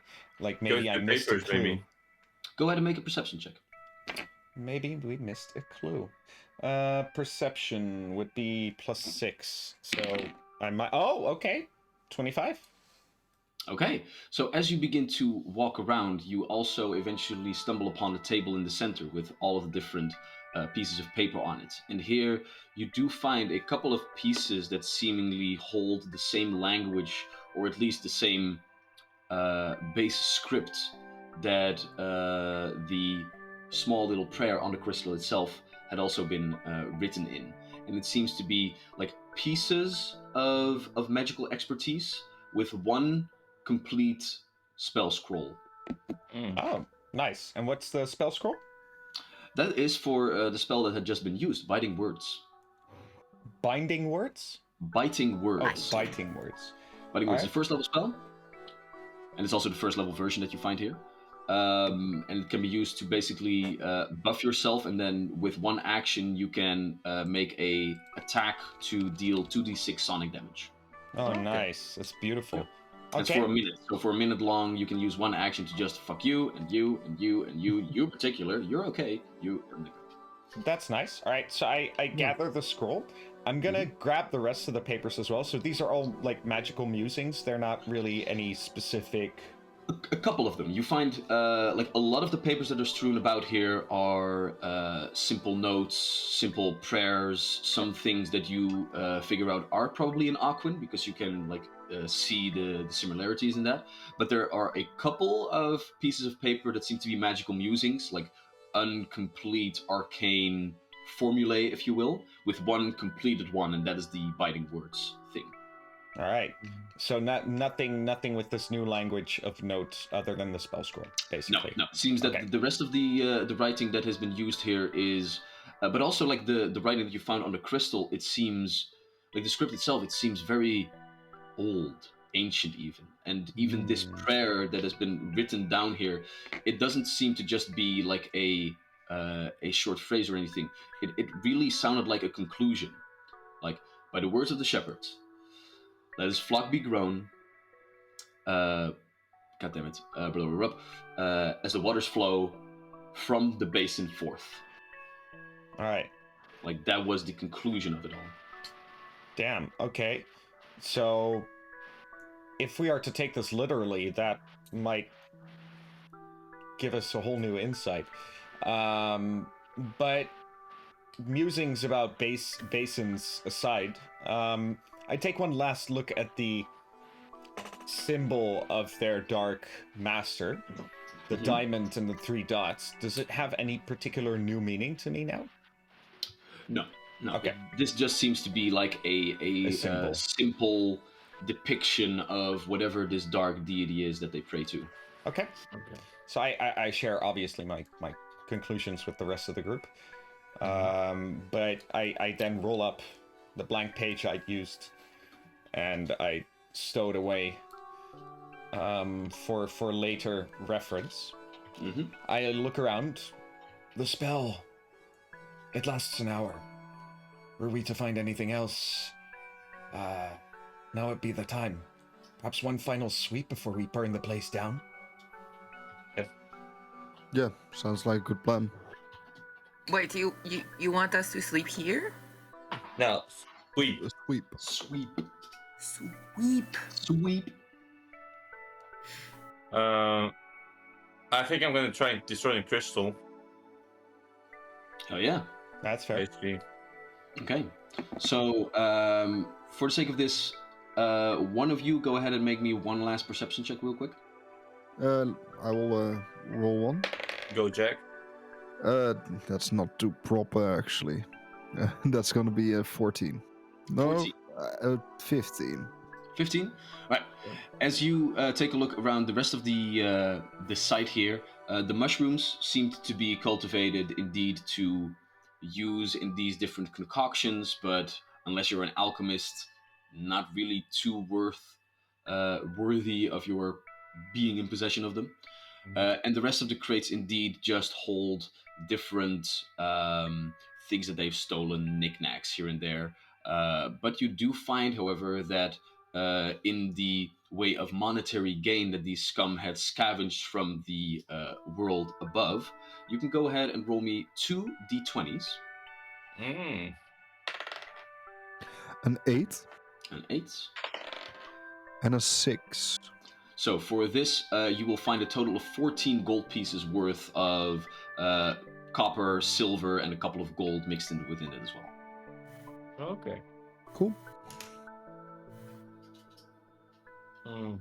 So But other than that, yeah, you could get like the weaponry with you if you want, like the different like underwater crossbow contraptions, like the No, I already wrecked them. Yeah. All right. Wrecked. yeah, I say we just throw all the wooden parts on a pile, Yeah. set fire to it, including. Ooh. I mean, lighting things ablaze in this place might be a little bit difficult because it's a sewer system and everything is drenched, and the scum themselves also like to live in very moist areas. Humid, yeah. Nothing here is dry. All right, then. Yeah, we do want to we don't want to leave this as a place for them to just resettle. Yeah. Oh wait, I mean, we can. I have an idea. We just mark this on the map. Oh wait, I'll do it in character. Perhaps as an alternative, we mark this on a map and send word to our I look over at Jack. friendly sewer workers to close this place up. Now that we have cleared it. Would that be an idea? Yeah, I think they would be very interested in knowing about a leak in their They system. they can definitely block the entrance, for example. That seems like an easy thing to do. Or you can shift Earth. Yeah. They can, perhaps. I know they can. They mentioned it. Yeah, Perfect. If they don't have the high magical expertise to do it, then they still just have the strongest magic of all, elbow grease, to just like begin to Cement, baby. cement it back up again. Yeah. And I'll speaking figure of it out. elbow grease, I'm gonna wreck the crystal. Yeah. Eh, As I'll you help first- you if you loan me your old mace. I'm using both of them now. You can have my sap. I can already see like Crowin with like Final Judgment just go ape shit against like all of the crossbows. This thing is awesome! And eventually also Archcrystal Protrusion is made short work of as you pummel it into dust. And all the pieces of crystal just crumble to the ground before you leave this place to I mark can it. do this all day. And you will, after the break. Yeah. As our heroes exit the sewer system by the use of the maps that you have, and Olam, you will not need another check to see if something happens on the way. You quickly make your way back out of the sewer system, back into the fresh city air, as now in the late stages of winter, the chill in the morning is still biting, but nonetheless welcoming after being in such a damp and nasty place as the Farwater sewers. And as we return in 50 minutes, we will see what the pack has in store for us then. Yeah. Excellent. Sounds This is good. good. Good job, Then- guys. Yeah. We kicked some ass. That was pretty easy mode now. Yep. So, Oh. see you in 50 minutes. In Yeah. 15 minutes.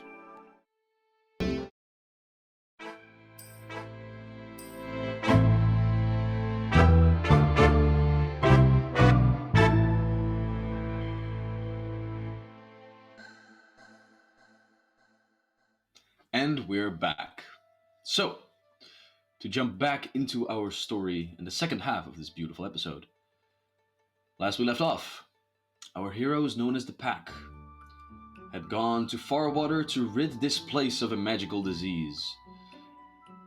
And to do so, one by one, they have found and removed different people involved with this disease.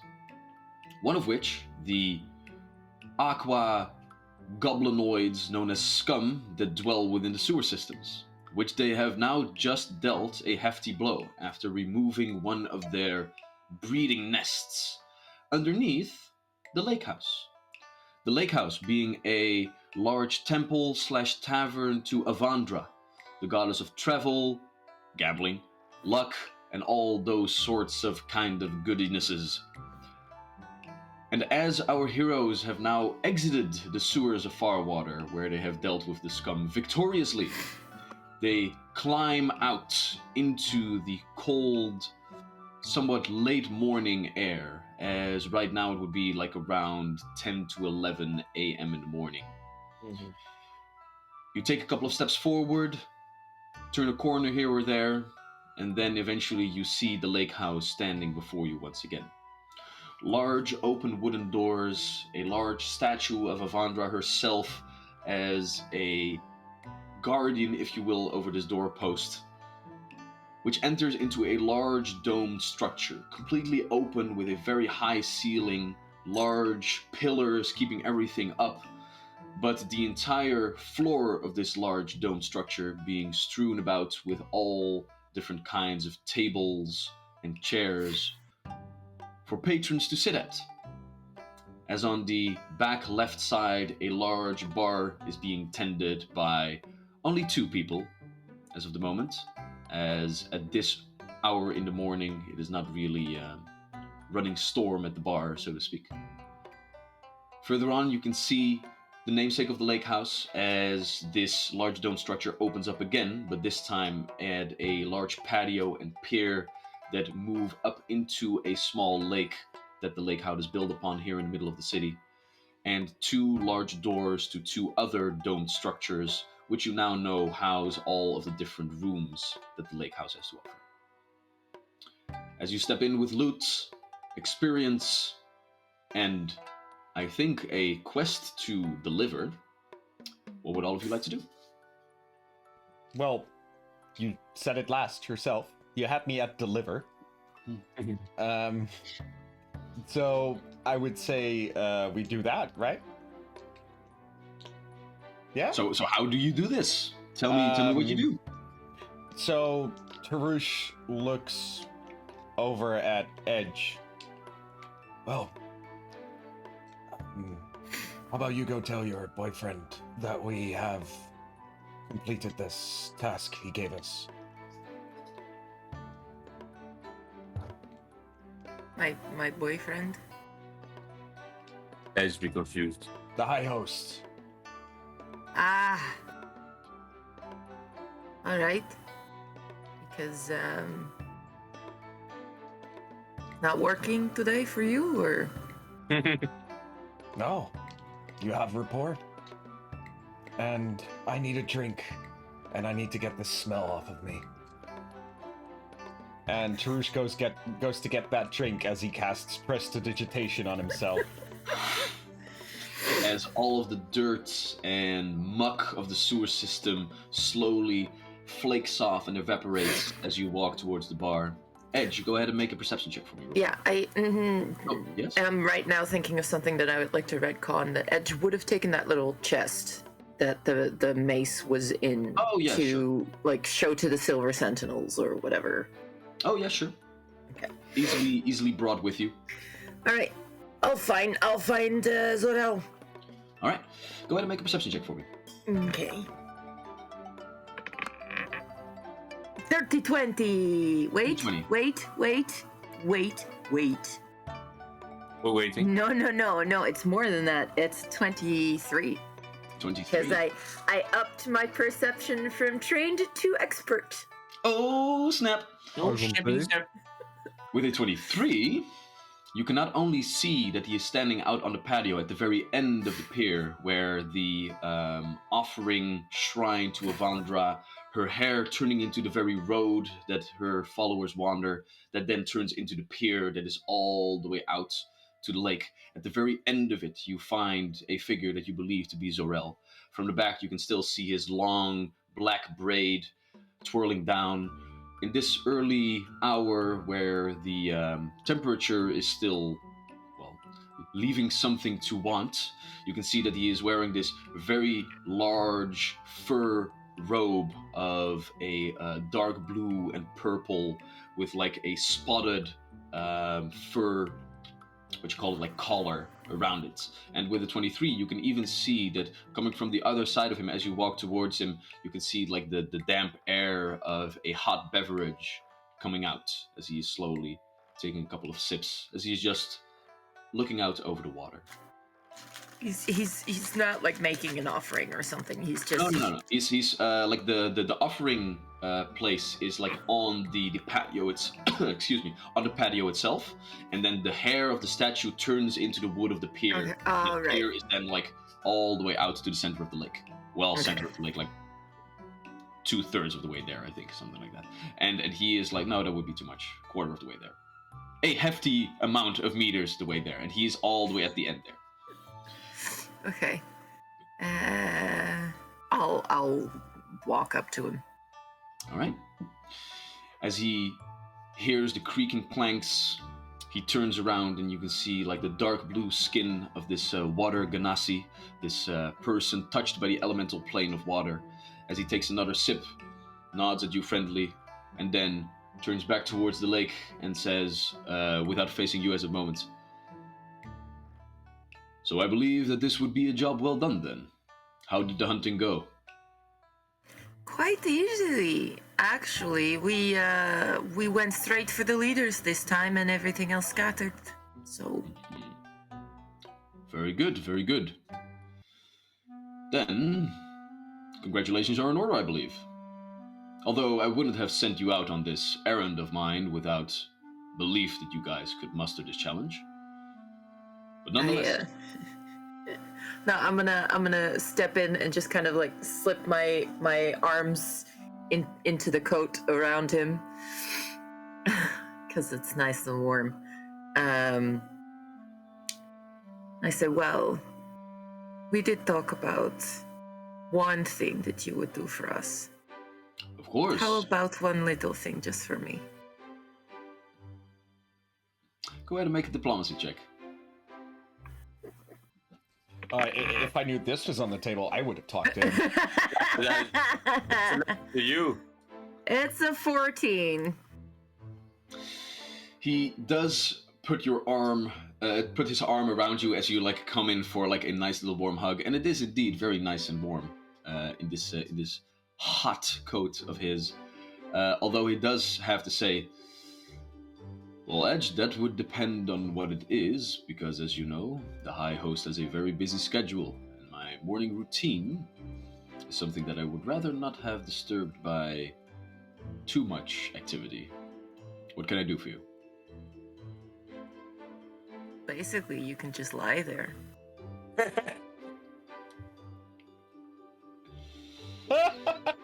Edge hasn't had sex in like 3 days, guys. Come on. Like he's not really cuddling you, but he's just like being friendly, like with one arm. He takes another sip of what you now believe to be some nice herbal tea, and he just goes, well, I guess you have been a really good girl.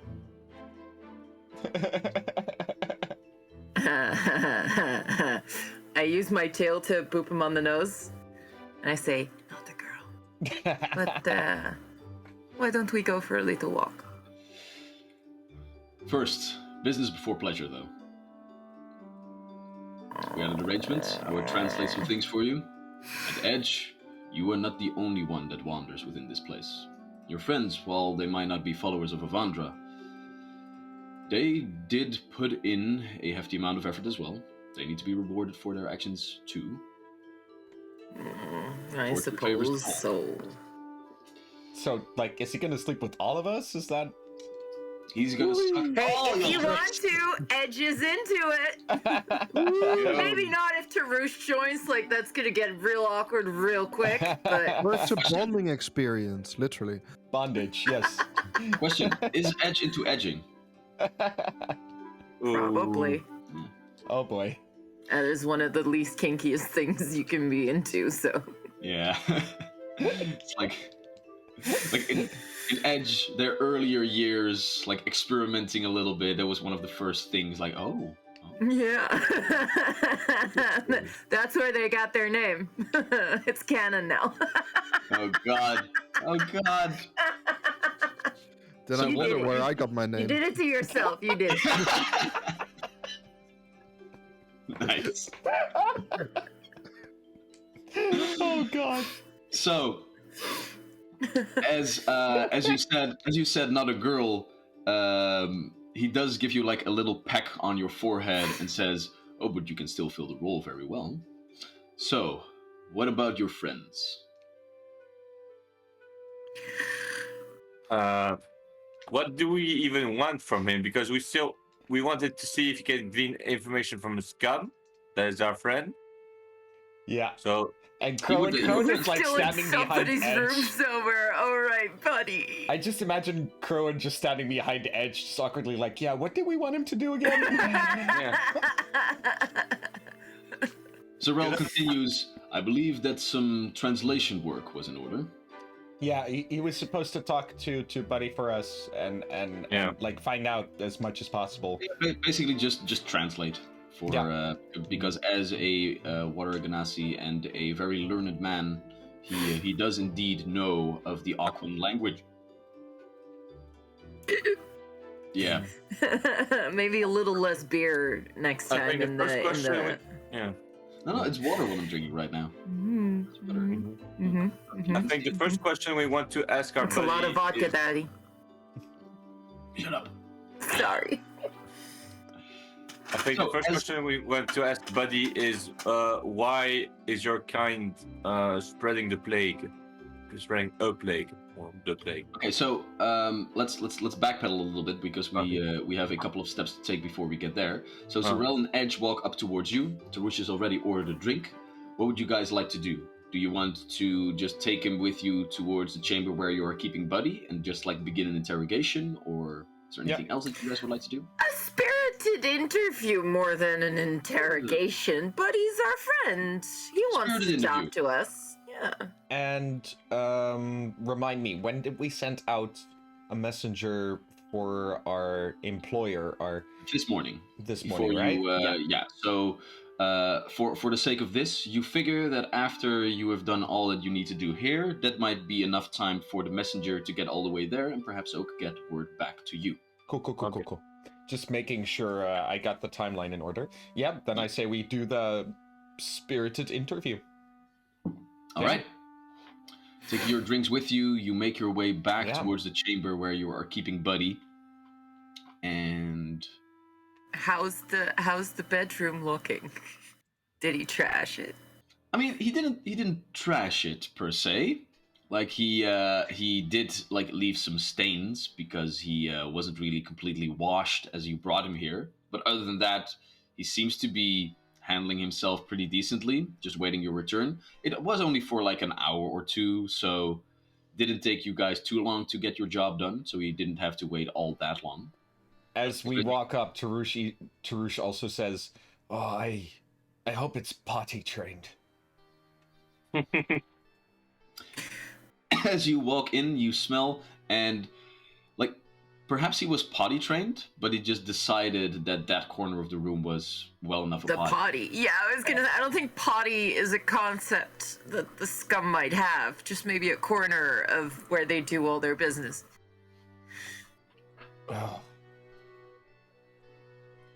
Okay. This is actually less worse than where we were an hour ago. I'll take it, and Tarush takes another sip of his ale. Now then. Thank you for accompanying us, High Host. You still- Yes, Bouter just I literally. think Crowan, as our specialized interviewer, is most, what do you call it, qualified to ask the questions here? I usually ask questions people do not want to answer. So, as in, since he's willing to give us the information, I think any of us can choose what questions to ask. But I would suggest that we go with, why is your kind spreading a plague upon our people? First Logical question. place to start. So for the sake of this, as Zorel will be basically talking for all of you, we will cut out the middleman, and you will be able to just directly talk to the scum in this. Okay, so this is our first question. Yeah.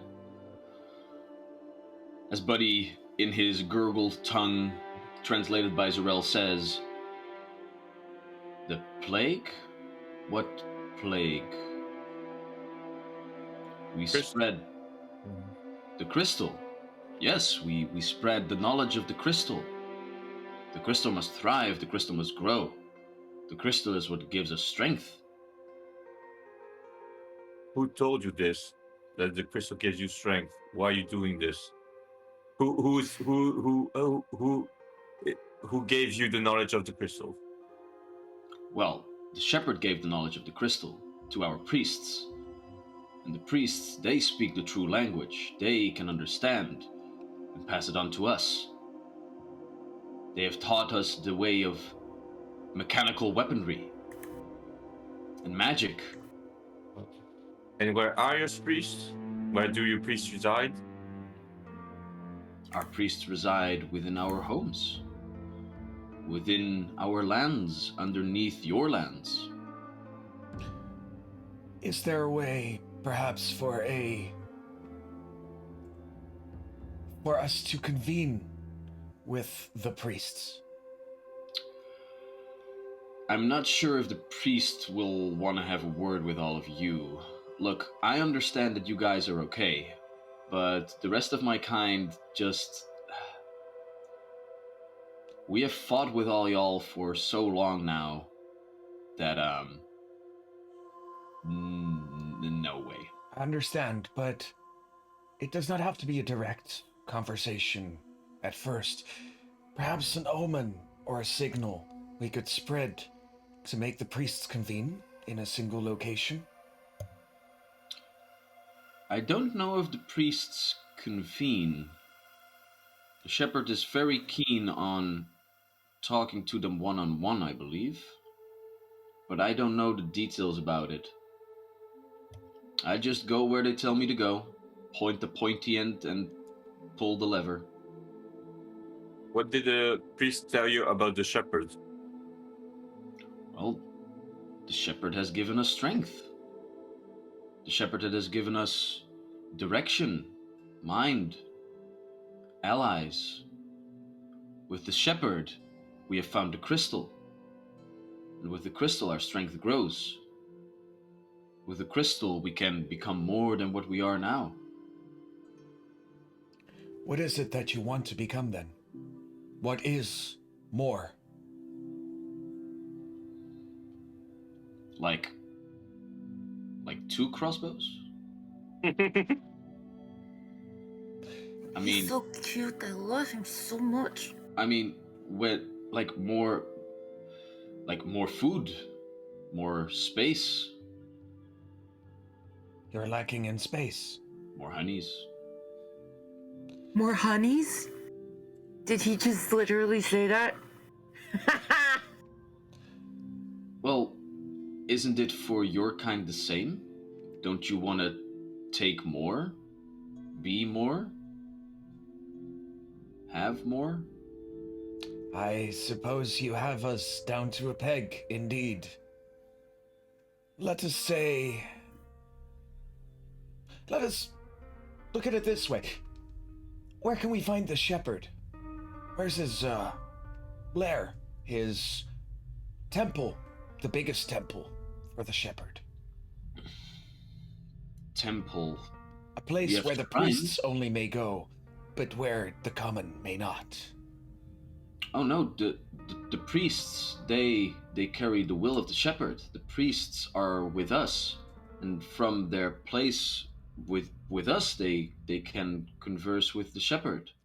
They don't go to a temple. I think that's more of a you thing, to go to temples and stuff. Very well, but do the priests go anywhere to become a priest? I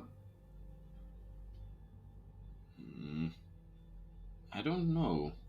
The priests were just there, I think. Just Um, out of yeah. thin air. But we don't know. The shepherd, he gives us strength, but he doesn't want to intrude on our lands. He doesn't want to intrude on us, so he keeps his distance. He doesn't wish to control us, to dominate us. He just wishes to guide, so he keeps himself distant. Only those who speak the true language know of, well, it. Sounds like we need to go get ourselves one of those priests. Yeah, how many priests are there in your society? I have only worked and spoken to my priest of my nest, but I believe there were at least, I don't know. I figure that there are other priests at other places. Our priest told us that there are more. And even though we are separate, our other kindred act as if they have priests of their own. We can work together, so I figured there were more. Did your priest wear this? And I point at the cap on Jack's head. Oh, yeah. Where did you find that? Did he leave it? Yes. Yeah, Just we yes. left it. Yeah. That's all. Did your priests begin your nests? No, we were always there. But, I don't know, it's strange. Like, we were always there. We were just, like, doing our thing, you know? And then the priests came, or they were there, and then everything got a little bit more clearer. Head started to work harder. Think better. Normally I just used like sharpened pieces of rock, and now like the crossbows that you people use above ground, we can now also handle. We can create them. We can craft magic. It all came together with the shepherd. And have any of you turned into the crystal? Sometimes it happens. Sometimes the body is not ready for all of the power and knowledge, and it takes hold. But with knowledge of the crystal came knowledge of restraint. The mushrooms, the mushrooms we make are used to keep excess power at bay when we are not ready. When we will be ready, more power, more crystal. But the mushrooms help us to not overdo it. Did we take any of those mushrooms? What? Did we take any of those mushrooms? No. No, but you did get like the items that were concocted and made from the mushrooms. Yeah. Among them, Anti-plague. anti-plagues Yeah. that are used to ward off diseases. I'm not sure if we can get much more information out of him.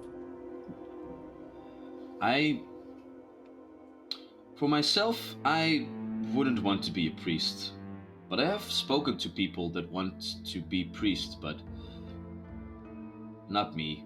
It is more like to speak the true language is hard work. Hard work how? It's difficult. I cannot write.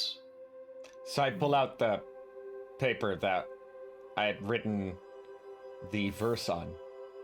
True language, like this. Right here. Yeah, that's the true language. Not our language. That's large squigglies and stuff. I don't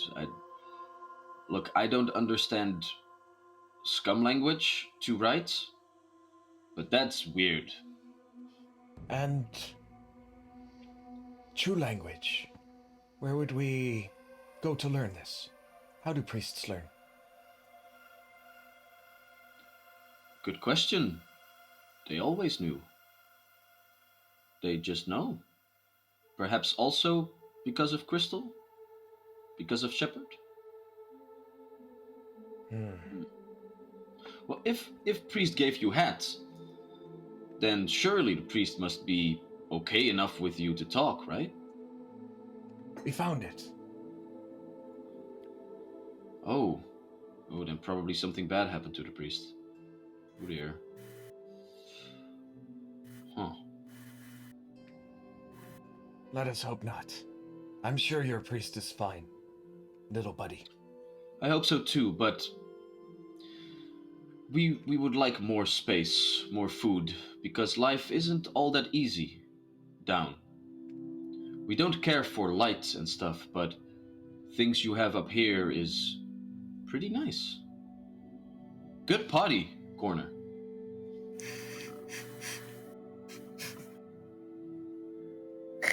Things happen in sewers. Some scum wander around, find things that live there that don't really like us that much. Scum die every day.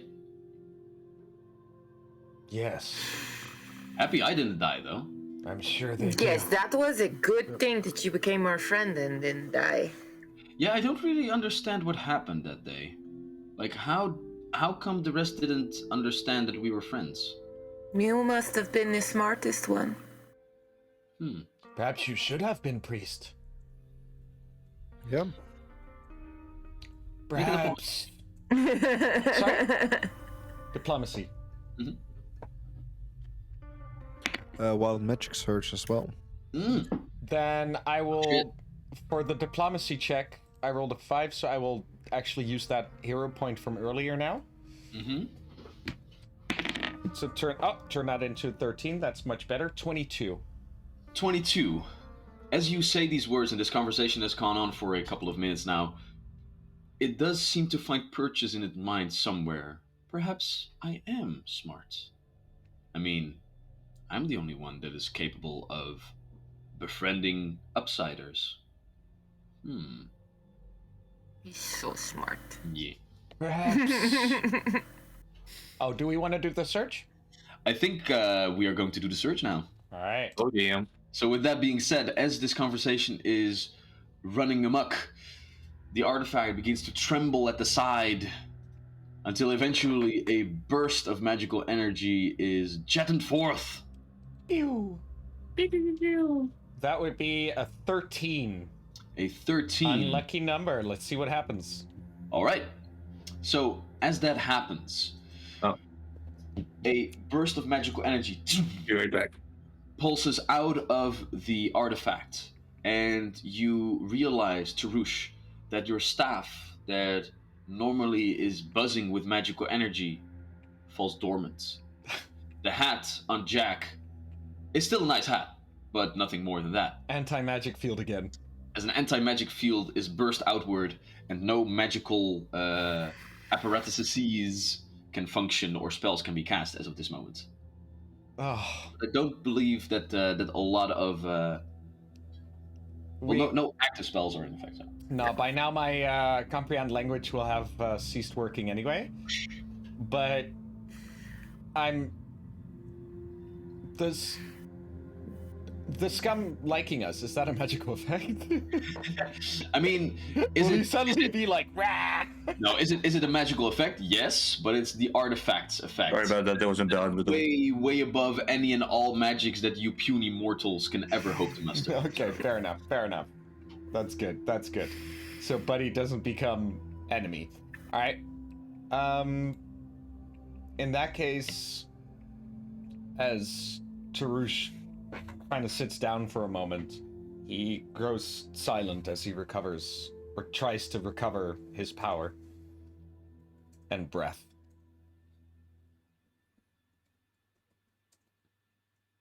So what else?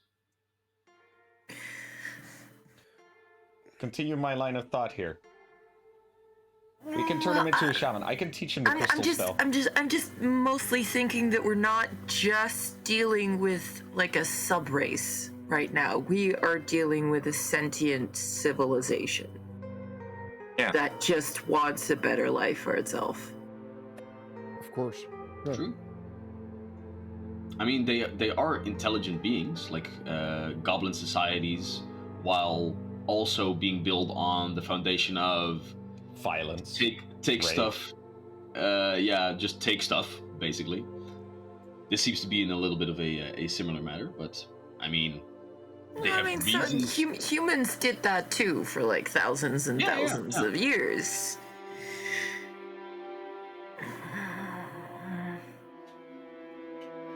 I think we might need to wait for word from. Good point, Macho captain. Meaty. Maxime, as the anti-magic field goes over your familiar, your rat, poofs out of existence. Wait, it is still also a biological rat. Oh, it's still a biological rat. Okay, so, Yeah, so sorry. it's not like it. However, you can also see the rat like Jessie is a little bit less enthusiastic. She has a bit less energy. That's She that's looks the around thing. confused, like, hey, didn't I know stuff like a second ago? She starts to nibble on my collar.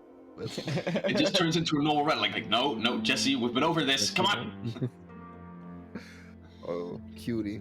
This is why I need a fucking cage. Yeah. Almost stepped on her little foot today. So, as no one really says anything, Tarush stands back up. So, how about we make a priest out of you then? How would we do that? I have knowledge of the crystal.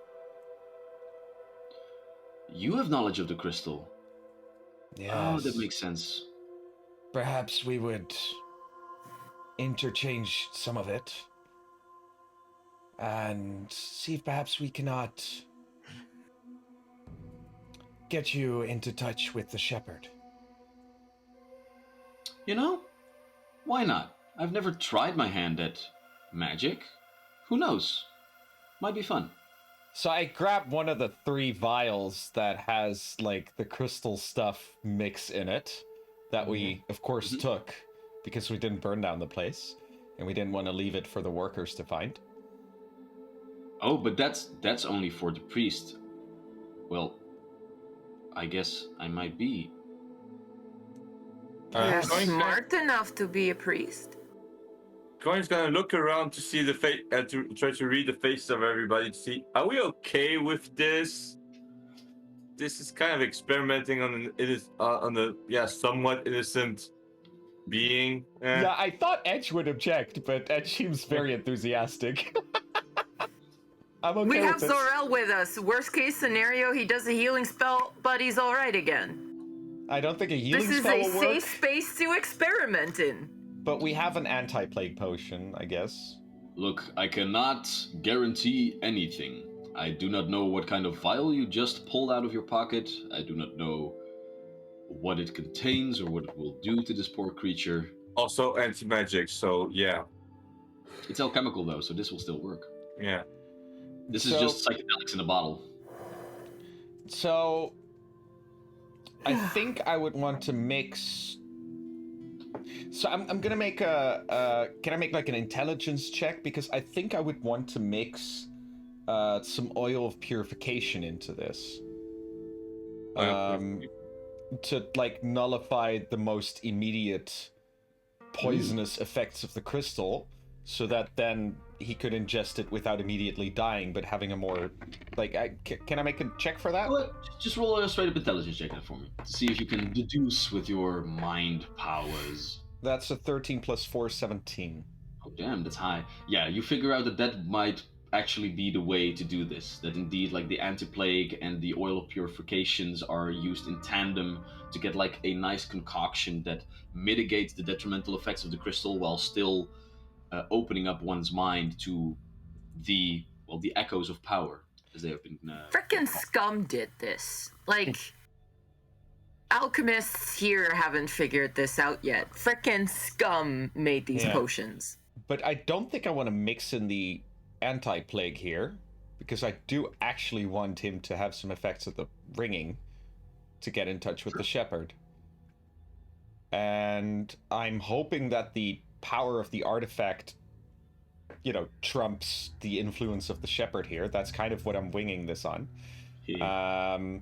So yeah, I will mix 1 part oil of purification into the plague elixir.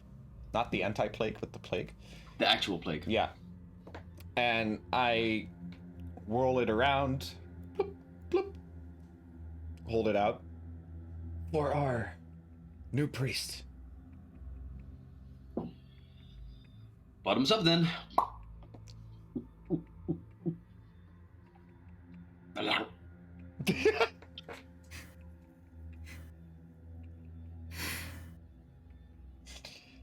How do you feel? I feel,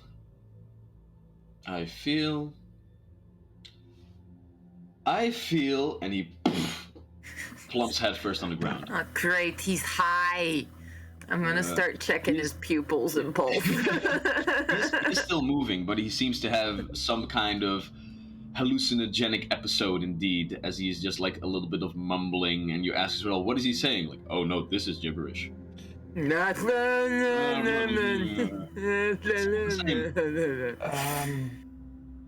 Edge, you like this one, right? Buddy, you want to trip sit first? For the sake of this, Pretty sure I'm the only one with trip sitting experience. hell no. Within the pack. Oh, excuse me.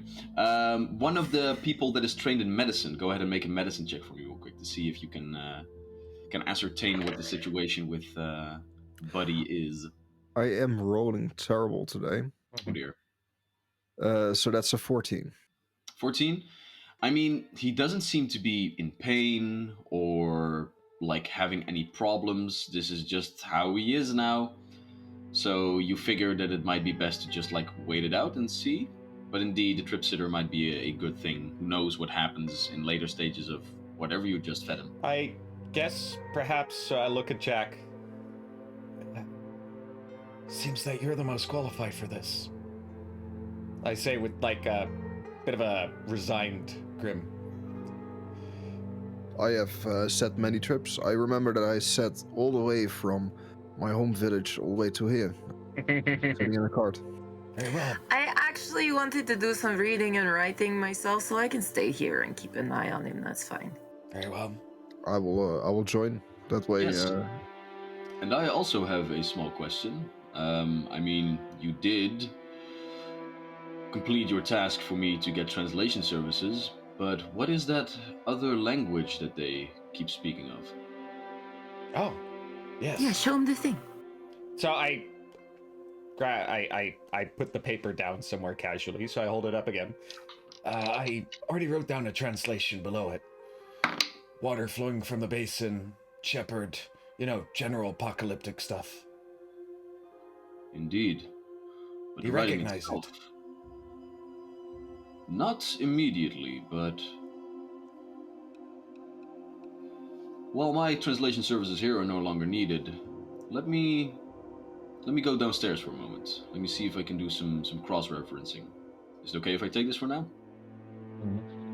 Very well.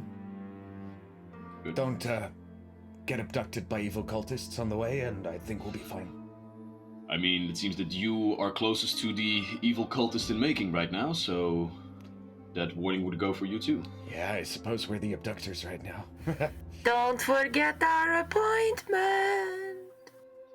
I would not dare to do so. We'll meet you downstairs. Jack, Edge, I hold out one of the anti-plague potions. wants this? I'll take it. So yeah, one anti-plague potion for Edge. If he turns into literal crystal, give him this, I suppose. Or don't. We might see what happens. A fun experiment, either way. And I depart the room. All right, so while you are letting Buddy have his beautiful experience, and Edge and Jack, you are staying with Buddy to do some work of your own. Yes. Yeah, I imagine Edge more as a emotional support and me more as a medicinal support. Like, Very well. As this is going on, Tarush, Crowan, what would you like to do? As Zordel is intrigued by what you have just brought him and is going to do some research of his own. I think I'll just follow. You can join him if you want. Yeah, I think I'll actually, as he walks out, I might actually ask. Perhaps I might aid in your research. Of course. Another pair of hands and eyes might come in very handy indeed. Do I happen to know of a temple or a religious gathering place where I might feel like I might get information from the shepherd of what the shepherd is, or a reference or whatever? That all depends on what you as Crone believe the shepherd might be. There are temples to a hell of a lot of deities here within the city. The entire pantheon of all good aligned and neutral aligned gods of the 11 of the main pantheon are here. But next to that, there is also an enclave of elves and an enclave of dwarves that live here. There is a embassy of the Tsunade Desert where their own plethora of gods are worshipped. This is the largest city, second only to the capital on this continent. So there is worship. Like every main deity has multiple places of worship within the city. Okay, so I'm thinking a god that would chase like devil types of creatures, like creatures that offer deals. I want the god that wants get rid of them. Well, you of course always have the hospices of Saint Timian, Bahamut, the enclave of Yeah, Bahamut. Bahamut has always been the god of justice and that sort of stuff. So where devils are lawful evil, Bahamut would be the one to rise up against them with his lawful goodness. Yeah. And they're also the ones that are treating a plague. So yeah, I'm gonna try and get there. Okay.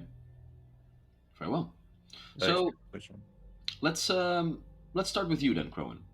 As you make your way eventually to the hospices of Saint Timian, here you have to wait in line again a little bit, but without further ado, you eventually come inside, and one of the um, volunteer clerics of Bahamut are here at the ready to aid you. Mhm. As this time around, let's take a look. Mm,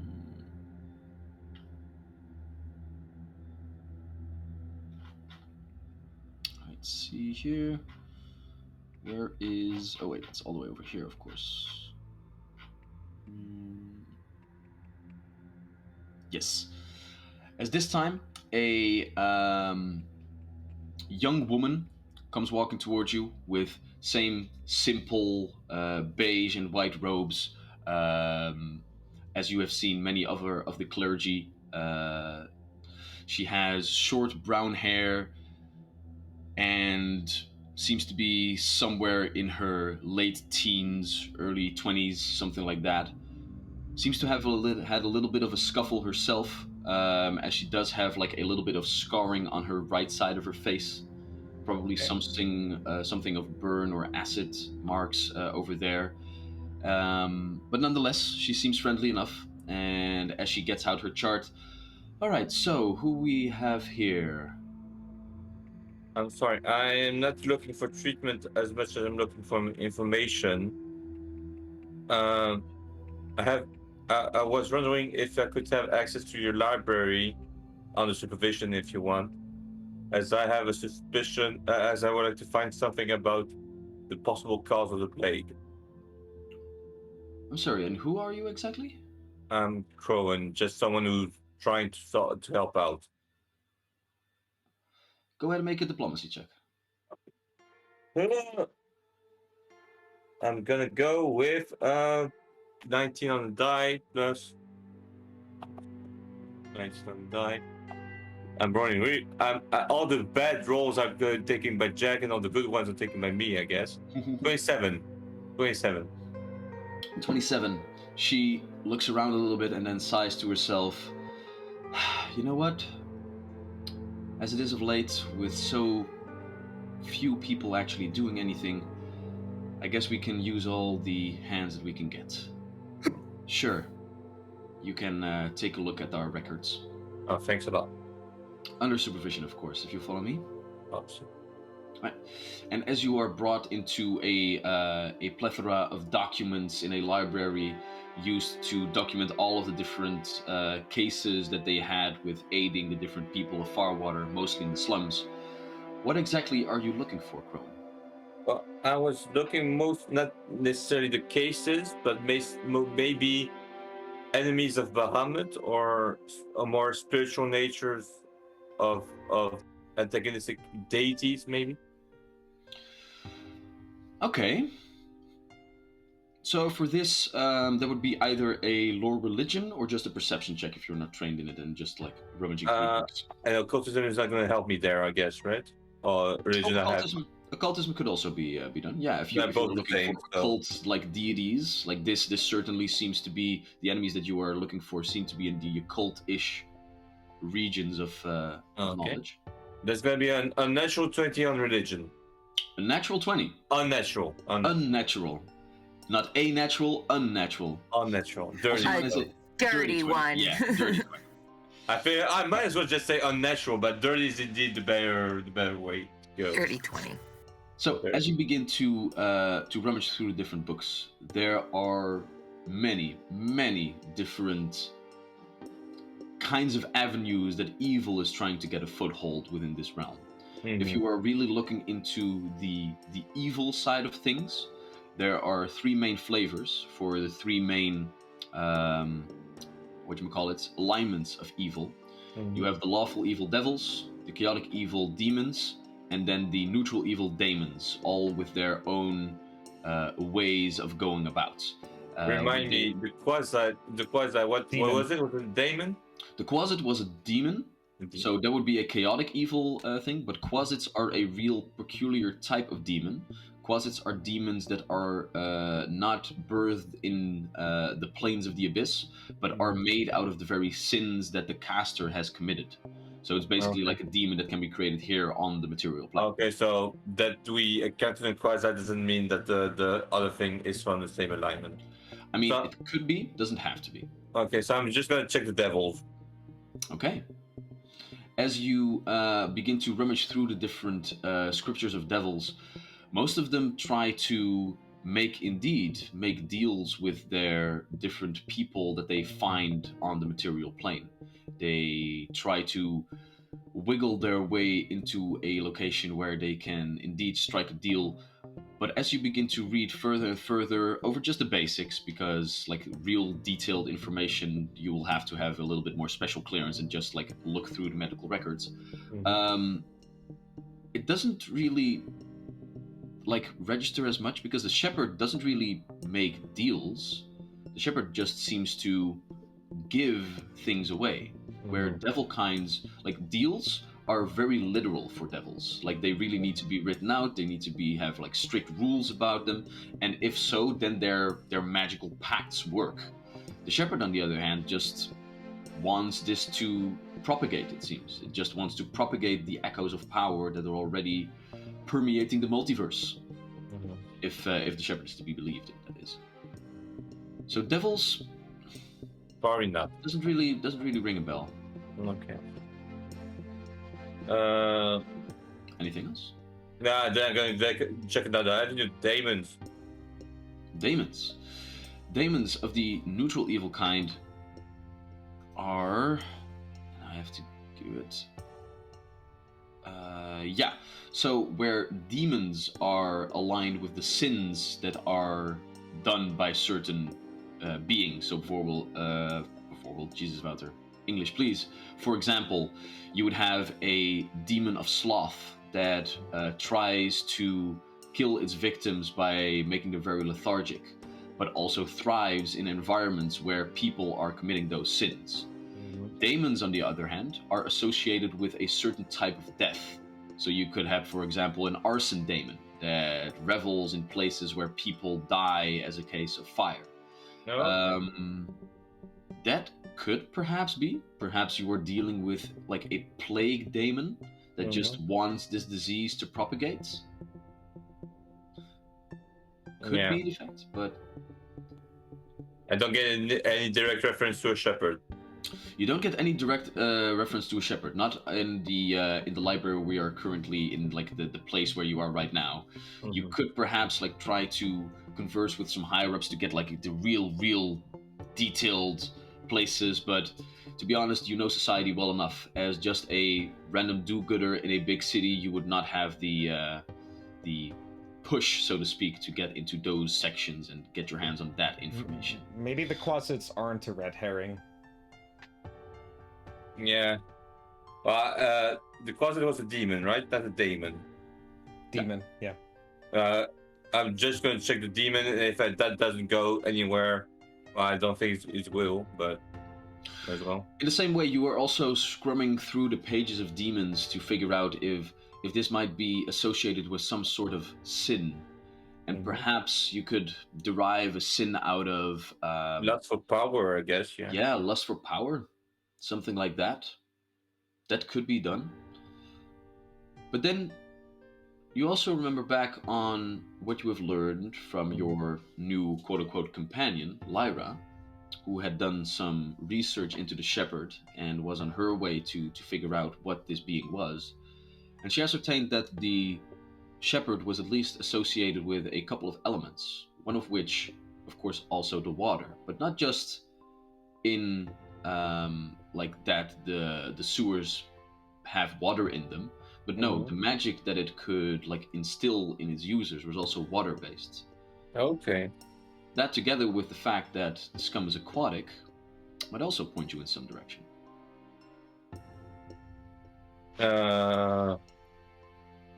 Yeah. Answer is D. None of the above. Yeah, basically, yeah. And then I'm gonna check if there's a water deity, an evil water deity on the record somewhere.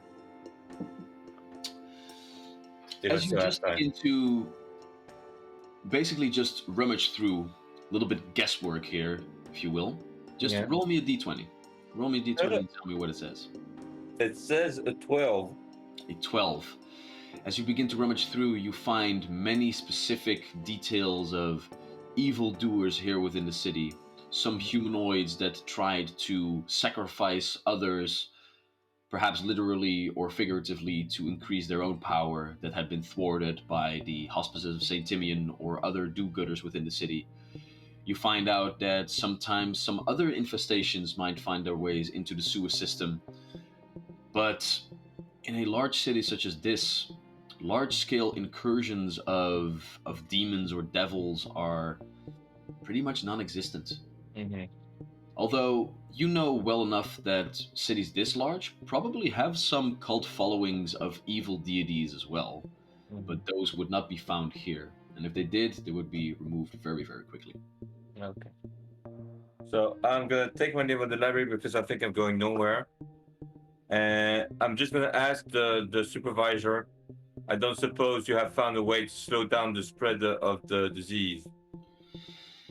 Not yet. And to be honest, the amount of people that are coming in here with these crystal plague symptoms are increasing ever so slightly, but we are keeping enough records to realize what is going on. So, good luck, I guess, is the only thing that I can say you. Yeah, we're all gonna need it. And Alright. As you leave this place, as you are doing your research over here, Tarush, you and Zarel are doing your research at the lake house itself. I'm sorry. I changed my mind. Okay. If that's okay. Because this did remind me of something. I think I'm gonna go to the sewer workers. Mm-hmm. I'm gonna ask one or two to come with me because, you know, they're still obligated by their lord to aid us. And I am going to go back with them to the lair, the infestation that we took out, the nest. I'm gonna, with this new knowledge that we got about the mushrooms, I'm gonna, from Buddy, I'm gonna gather as many of the mushrooms as I can while they prepare to close up the nest. Would that be possible?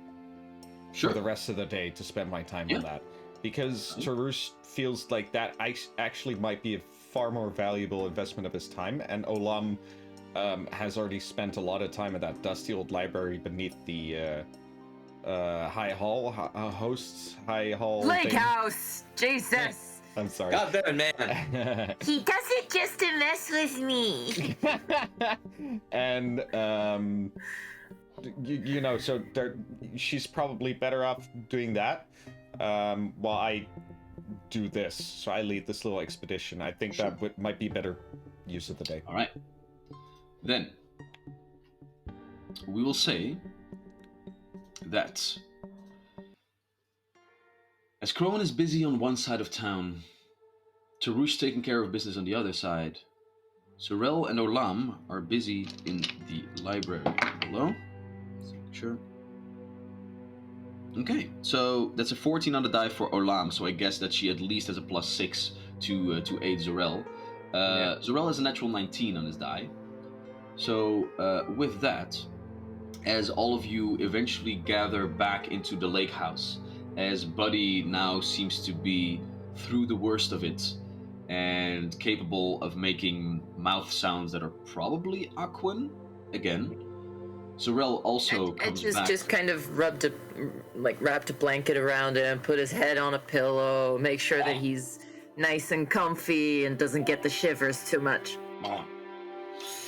As this all goes by, everyone convenes and gathers in this one room once again. As Zorel this time walks forward with one large tome under his hands, and he says, I have good news and I have bad news. The good news is that I have recovered what the language is that these creatures are speaking. The bad news is that our problem might be a little bit hard to deal with. As the tome is put on the table, and there you can see that the tome itself, it has text on it that you can't read because it is in this same language. But you can see that the rings of the rusted copper metal around the edges are depicted in underwater seaweeds and the like. As he opens this very old tome at a page that he had remembered, and as you all look at the page and see a picture and you gasp, we will end today's session. Yeah, I saw that coming. Obviously. So, did I get the mushrooms? Did we succeed? For, Oh, for the sake of this, we can scratch that off your to-do list. But as Nice. it was almost 11 o'clock, I didn't see the time to rest on it for too long.